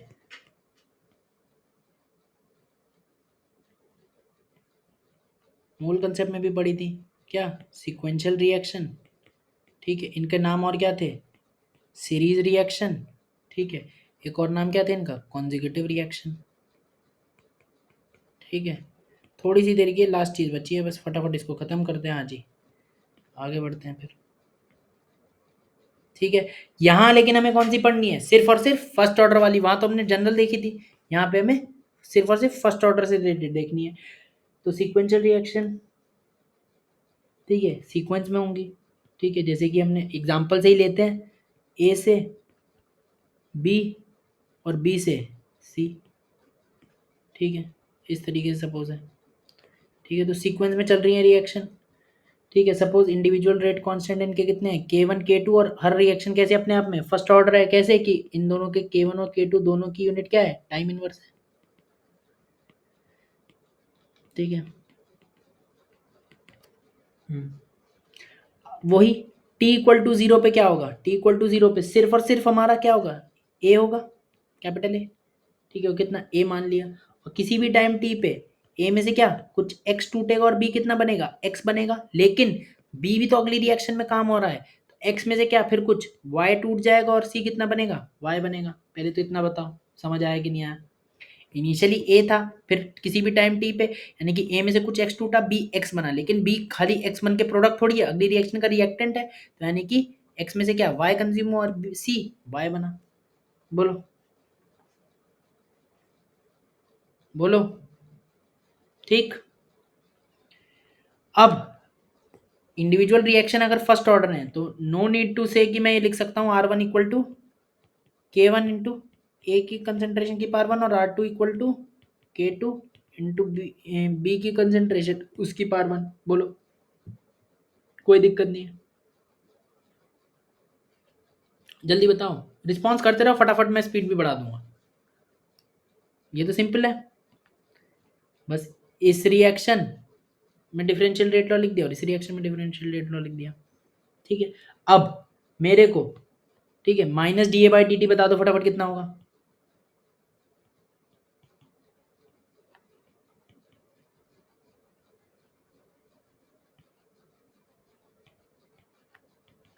ए कितनी रिएक्शन में इन्वॉल्व है, एक ही रिएक्शन में इन्वॉल्व है। ए ये क्या है, रेट ऑफ डिसअपीयरेंस है, डिसअपीयरेंस है तो ए एक ही रिएक्शन में इन्वॉल्व है और उसमें क्या कर रहा है, डिसअपियर कर रहा है, तो उसी रिएक्शन के रेट के बराबर हो जाएगा। स्टोइकोमेट्रिक कोफिशिएंट तो 1 है, तो सिंपली R1 के बराबर हो जाएगा, R1 के बराबर हो जाएगा। ठीक है, ऐसे ही अगर मैं बोलूं dc बाई डी टी, तो dc बाई डी टी क्या होगा,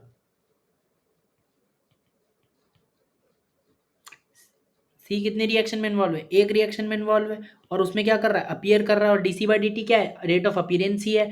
तो यानी कि जिस रिएक्शन का में अपीयर कर रहा है उसी के रेट को आप क्या ले लोगे, पॉजिटिव ले लोगे, और स्टोइकोमेट्रिक कोफिशिएंट 1 ही है तो सिंपली क्या R2 ले लोगे। बोलो, बट अगर मैं बोलता हूँ D B by D T, तो ये क्या है, पहली बात तो रेट ऑफ अपीयरेंस है बी का, ठीक है, और बी कितने रिएक्शन में इन्वॉल्व है, दो रिएक्शन में इन्वॉल्व है। पहली वाली रिएक्शन से अपीयर हो रहा है, दूसरी वाली रिएक्शन से डिसअपियर हो रहा है, स्टोइकोमेट्रिक कोफिशिएंट 1, तो अपीयरेंस वाले रेट को सिंपली पॉजिटिव लेते हुए आप क्या R1 लिख दोगे, और डिसअपियरेंस वाले रेट को आप नेगेटिव लेते हुए क्या R माइनस R2 लिख दोगे, तो R1 माइनस R2 हो जाएगा। बोलो,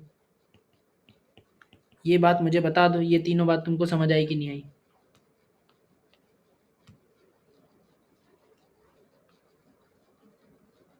बताओ, आ गई, आ गई, ठीक। अब इनिशियली बताओ, अब इनिशियली, इनिशियली बी की कंसंट्रेशन कितनी होगी, इनिशियली टी इक्वल टू 0 पे 0 होगी, तो R2 की वैल्यू इनिशियली कितनी होगी, 0 होगी।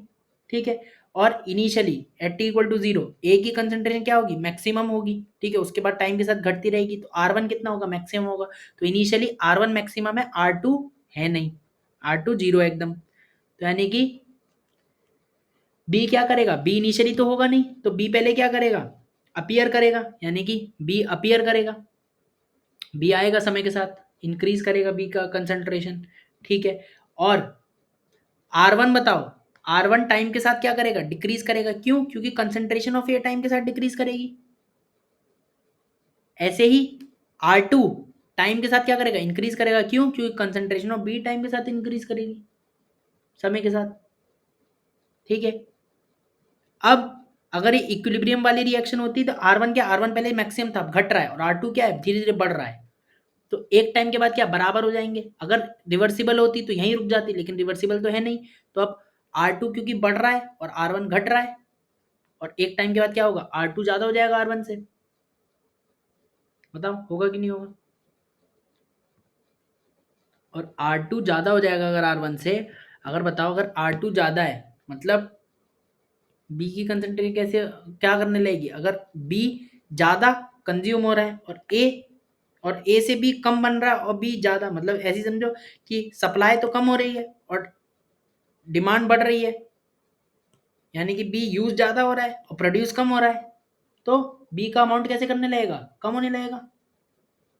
बी यूज ज्यादा हो रहा है, R2 अगर एक बार ज्यादा हो गई तो बी कंज्यूम ज्यादा हो रहा है और प्रोड्यूस कम हो रहा है, तो बी का अमाउंट क्या करने लगेगा, घटने लगेगा, बी की कंसंट्रेशन क्या करने लगेगी, घटने लगेगी। बोलो, और इनिशियली क्या होगा, देखो अब बी की कंसंट्रेशन सुनो क्या, समय के साथ टी इक्वल टू 0 पे बी था ही नहीं, तो पहले तो बी बनेगा, पहले R1 मैक्सिमम थी, R2 था ही नहीं। ठीक है, R2 0 थी, तो क्योंकि बी की कंसंट्रेशन है ही नहीं, 0 है, ये 0 तो ये भी 0, तो बी पहले प्रोड्यूस होगा, एक टाइम पे प्रोड्यूस होगा, R1 घट रहा होगा और R2 बढ़ रहा होगा, घट एक टाइम के बाद बराबर। ठीक है, तब बी की कंसंट्रेशन क्या कर रही है, यानी कि इनिशियली देखो, इनिशियली R2 0, R1 मैक्सिमम। ठीक है, अब बी प्रोड्यूस हो रहा है, बी की कंसंट्रेशन क्या कर रही है, बढ़ रही है। ठीक है, लेकिन समय के साथ क्या कर रहा है, R1 घट रहा है और R2 बढ़ रहा है, लेकिन R1 ज़्यादा है R2 से, मतलब B प्रोड्यूस ज़्यादा हो रहा है और कंज्यूम कम हो रहा है। अगर R1 ज़्यादा है मतलब B प्रोड्यूस ज़्यादा हो रहा है और कंज्यूम कम हो रहा है, मतलब R1 ज़्यादा अगर R2 से, तो B प्रोड्यूस ज़्यादा हुआ और कंज्यूम कम हुआ, मतलब B की कंसंट्रेशन अभी भी बढ़ रही है। बोलो स्टेप बाय स्टेप समझो, ये बताओ इतनी बात समझ आई? बोलो इतनी बात बताओ, ये जो लिखा है जल्दी बताओ यार।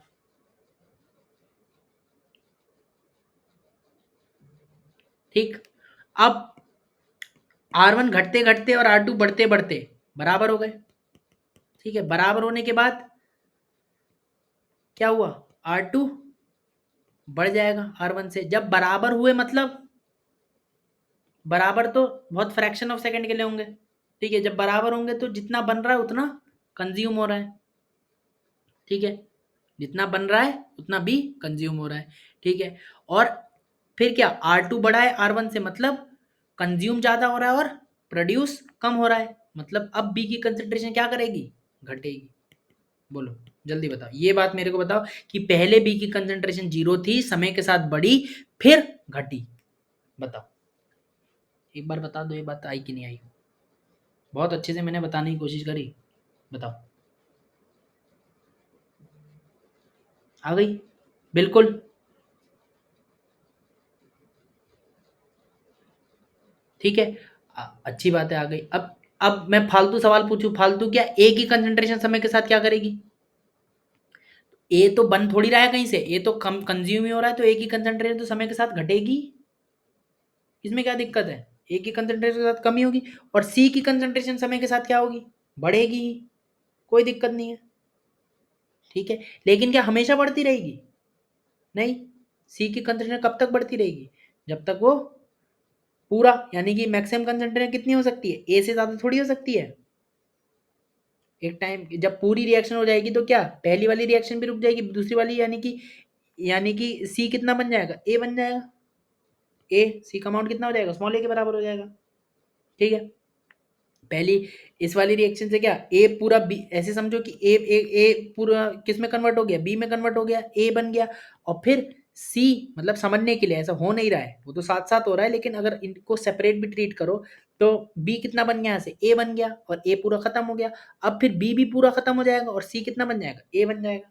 तो सी मैक्सिमम अमाउंट कितना बन सकता है, ए बन सकता है, स्मॉल ए। तो एक लिमिट तक ही बनेगी। ठीक है, तो ये बात समझ आई। ठीक है, अब मैं एक चीज लिख रहा हूँ, समझना।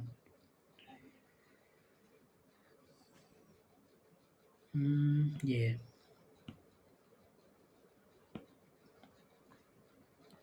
ठीक है, तो मैं क्या लिखना चाह रहा हूँ, पहले लिखता हूँ फिर ये ग्राफ भी समझाता हूँ जो मैं लाया हूँ ये। सो विद टाइम, समय के साथ क्या कर लिया, कंसंट्रेशन ऑफ ए डिक्रीजेस, कैसी, एक्सपोनेंशियली। मैं बता रहा हूँ एक्सपोनेंशियली क्यों, अभी बताऊंगा, ये सब समझा रहा हूँ, पहले लिख लो। Concentration of C starts from zero,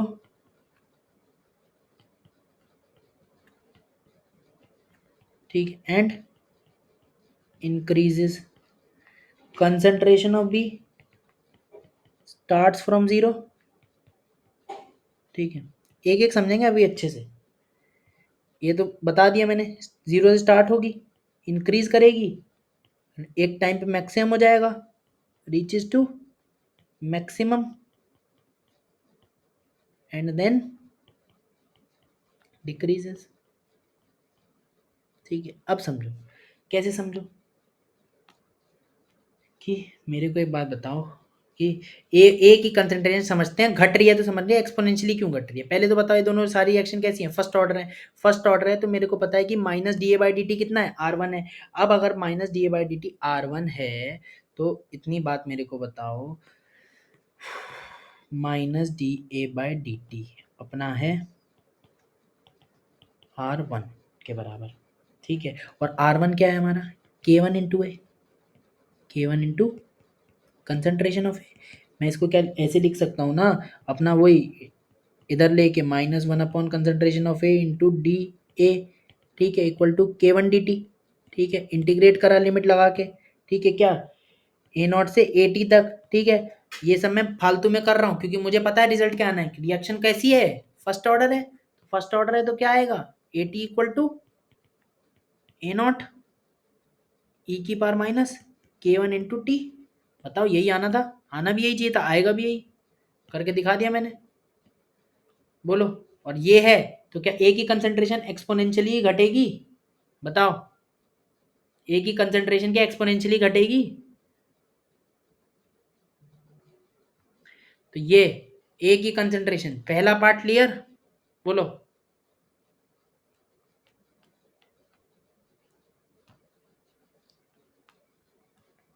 पहला पार्ट क्लियर, क्लियर, ठीक है। सी की concentration starts from zero and increases, zero से स्टार्ट होगी, ये तो बात समझ में है क्योंकि इनिशियली तो सी है ही नहीं, ऑब्वियसली, ठीक है। एंड इंक्रीजेस, इंक्रीज करेगी फिर, ठीक है।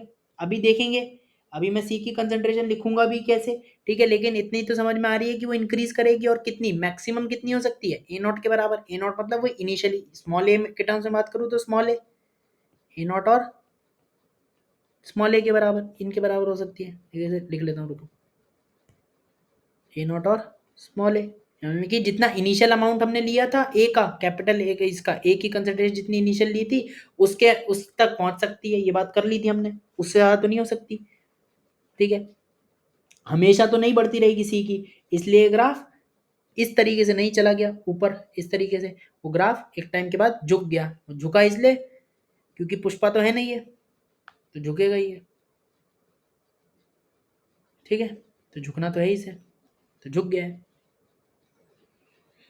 ठीक है, ठीक है। अब बी, बी की बात तो करी थी हमने कि जीरो से स्टार्ट होगी, क्यों स्टार्ट होगी, फिर कंसंट्रेशन यानी कि R1 होगा मैक्सिमम, R2 जीरो होगा, फिर R1 ज्यादा होगा R2 से, R2 बढ़ रहा होगा और R1 घट रहा होगा, फिर एक टाइम के बाद मैक्सिमम कंसंट्रेशन रीच हो जाएगी जब R2 ज्यादा हो जाएगा R1 से, तब बी कंज्यूम ज्यादा हो रहा होगा और प्रोड्यूस कम हो रहा होगा, यानी कि तब बी की कंसंट्रेशन कम होगी, ठीक है। ये बात भी हो गई, तीनों चीज, ये बात समझ आई कि नहीं आई, बोलो।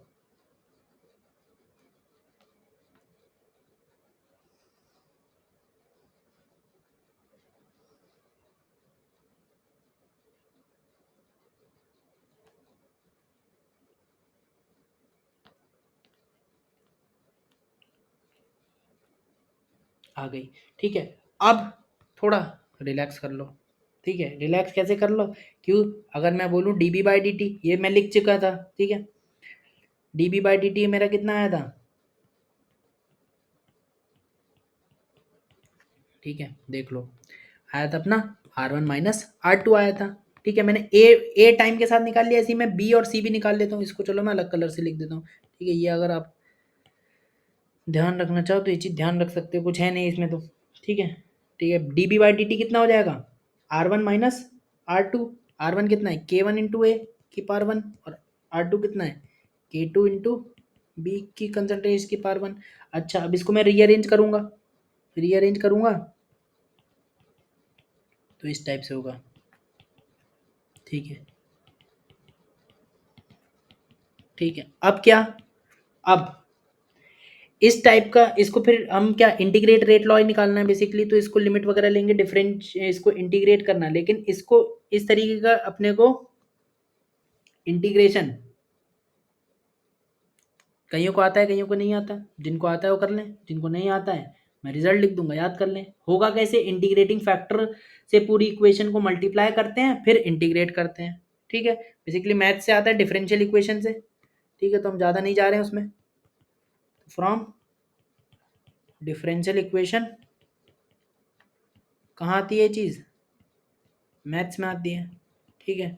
बाय वाले बच्चों को ये सब चीज़ कोई नीड नहीं है इस समय, ना रिजल्ट की नीड है उन्हें, ठीक है, उनका काम हो चुका है, ठीक है। बी की कंसंट्रेशन कितनी आ गई टाइम के साथ, K1 ए नॉट, ठीक है,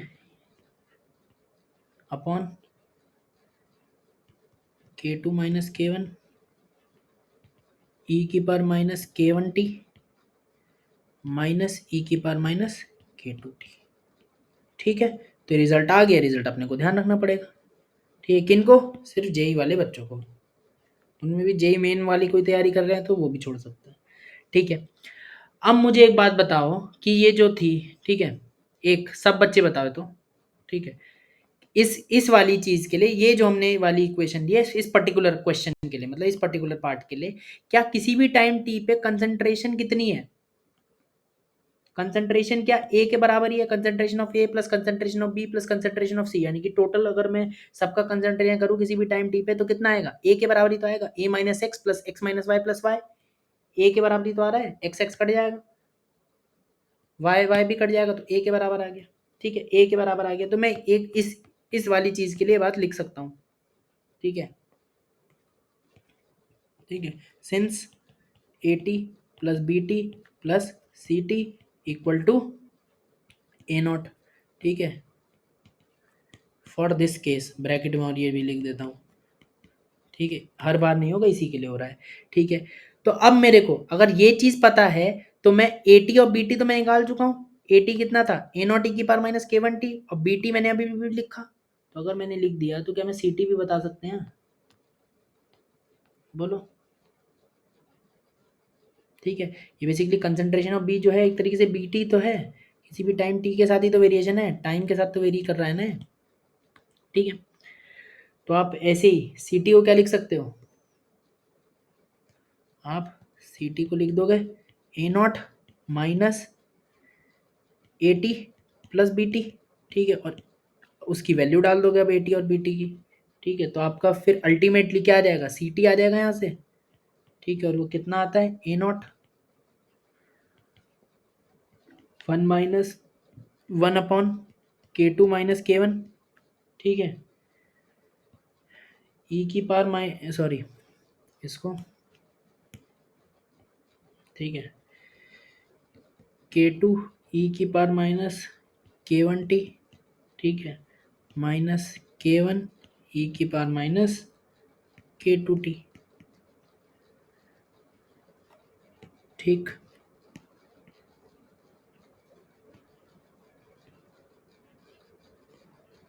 तो ये चीज सी की कंसंट्रेशन आपको टाइम टी के साथ याद करने की जरूरत नहीं है, आप सिंपली इससे निकाल सकते हो। ठीक है, चाहो तो बी वाली याद कर लो, वरना अगर आपको इसे सॉल्व करना आता है तो इसे सॉल्व करो और बी टी तक पहुंच जाओ। ए टी वाली सिंपल है। तो ये तीन चीजें और आती हैं जिसमें से आपको ए वाली कंसंट्रेशन सिंपल है, बी वाली कंसंट्रेशन आप डिफरेंशियल इक्वेशन से निकाल सकते हो तो ठीक, नहीं तो याद करो, और सी वाली तो निकाल ही लोगे माइनस करके। ठीक, अब एक लास्ट चीज। ठीक है, ठीक है, नीट वाले बच्चों को कोई दिक्कत नहीं, नीट वाले बच्चों के लिए इससे पहले बस ये बेसिक चीजें हैं, ये बेसिक चीजें समझ में आ गई तो काम ठीक है। ठीक है, इसमें नहीं जाना कि एकदम टाइम टी के साथ क्या वेरिएशन है। ठीक है, अब मैं बोलूँ टी मैक्स, एक चीज़ पूछता है कई बार टी मैक्स। ठीक है, फिर सही, सिर्फ और सिर्फ जेई के लिए, जेई में भी जेई एडवांस के लिए, और ये सब चीज़ें जो इतनी भी चीज़ें आज पढ़ी हैं किसके लिए पूछता है? सब रेडियो एक्टिविटी के टर्म्स में पूछता है। ठीक है, तो टी मैक्स क्या है? बेसिकली टी मैक्स है टाइम एट विच बी की कंसंट्रेशन क्या हो गई? Reaches to its maximum value.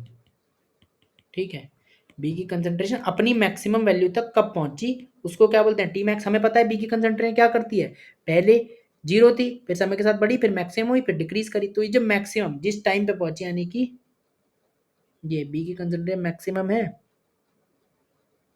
ठीक है, तो जिस टाइम पे बी की कंसंट्रेशन मैक्सिमम है उसी को हम टी मैक्स बोल देते हैं।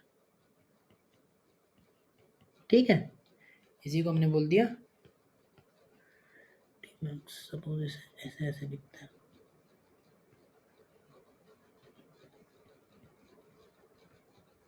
ठीक, इतनी बात तो समझ आई। और टी मैक्स क्या होगा?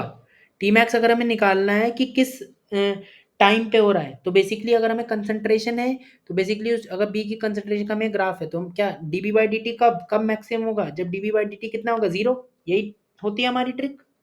ट्रिक क्या? बेसिकली मैथ्स है तो फिजिक्स में भी करते हैं, D B by D T equal to zero. बताओ। और ये कह रहा है जब बी की टी मैक्स वो टाइम है जब बी की कंसंट्रेशन मैक्सिमम है, ऐसा नहीं कह रहा है कि बी की कंसंट्रेशन ए से भी ज़्यादा है, सी से भी ज़्यादा है, ऐसी कोई बात नहीं कह रहा है। ये बस अपना टी मैक्स वो टाइम है जब बी की कंसंट्रेशन अपनी मैक्सिमम वैल्यू पे है, अपनी। ऐसा नहीं कि ए से भी ज़्यादा है, सी से भी ज़्यादा है, वो सब नहीं कह रहा है। अब बेसिकली आप क्या है, इसकी स्लोप को क्या कर दोगे, ज़ीरो कर दोगे, डी बाई डी टी। ठीक है, तो अगर हम इसी तरीके का एक छोटा सा ग्राफ बना लें इधर, कोई दिक्कत नहीं है ऐसे। ठीक है, तो क्या हो रहा होगा, बी की कंसंट्रेशन टाइम के साथ कैसे वेरी कर रही होगी आपका, इस तरीके से वेरी करेगी। पहले जीरो थी, फिर इंक्रीज करेगी, फिर डिक्रीज करेगी। ये जो टाइम है इसी को आपने बोला, जब बी की कंसंट्रेशन मैक्सिमम से बोला टी मैक्स। ठीक है, तो हमें पता है at T max D V by D T क्या हो गया, जीरो हो गया। और D V by D T हमें बी का रिलेशन पता है। ठीक है, बी का रिलेशन पता है, तो D V by D T zero हो गया, तो ये पूरा तो जीरो में चला जाएगा। ठीक है, जीरो में चला जाएगा। अब आप इसको डिफ्रेंशिएट कर दो डी बाई डी टी से। ठीक है, तो क्या हो जाएगा, सिंपली हो जाएगा आपका माइनस के वन ई की पावर माइनस के वन टी। ठीक है, माइनस माइनस के टू। ठीक है, ई की पावर माइनस के टू टी, सिंपल डिफरेंशिएट कर रहे हैं इक्वल टू जीरो। ठीक है, और ये जो इसके मल्टीप्लिकेशन में थे फैक्टर, ये जीरो ही हो गया क्योंकि उधर जाके जीरो ही हो जाएगा। ठीक है, तो इसे लिखने की कोई ज़रूरत ही नहीं है। तो अब ये जो टी आया हमारे यहाँ से टी मैक्स आ जाएगा। ठीक है, तो टी मैक्स कितना आ गया, वन अपॉन के टू माइनस के वन, सॉल्व कर लेना इसे, एल एन के टू अपॉन के वन। ठीक है, तो ये टी मैक्स आ गया, याद करने की ज़रूरत नहीं, निकाल लेना। ठीक है, तो ये आ गया हमारा टी मैक्स। ठीक, तो यहाँ पे हमारी ये जो कुछ चीज़ें थी, थोड़ा टफ लगा होगा आज का लेक्चर। कंबाइंड रिएक्शन के बाद जो हमने पैरेलल रिएक्शन पढ़ी, पैरेलल फर्स्ट ऑर्डर, फिर रिवर्सिबल, फिर सीक्वेंशियल। नीट वाले बच्चे बेसिक चीज़ें ध्यान रखो जो बताई गई हैं, जो नहीं याद करनी है उन्हें मैंने बता ही दिया। और जे एडवांस वाले बच्चों को सब चीज़ें याद रखनी है, कोई और ऑप्शन है नहीं। ठीक है, क्वेश्चन प्रैक्टिस करना, आएंगी चीज़ें समझ में। Bye bye.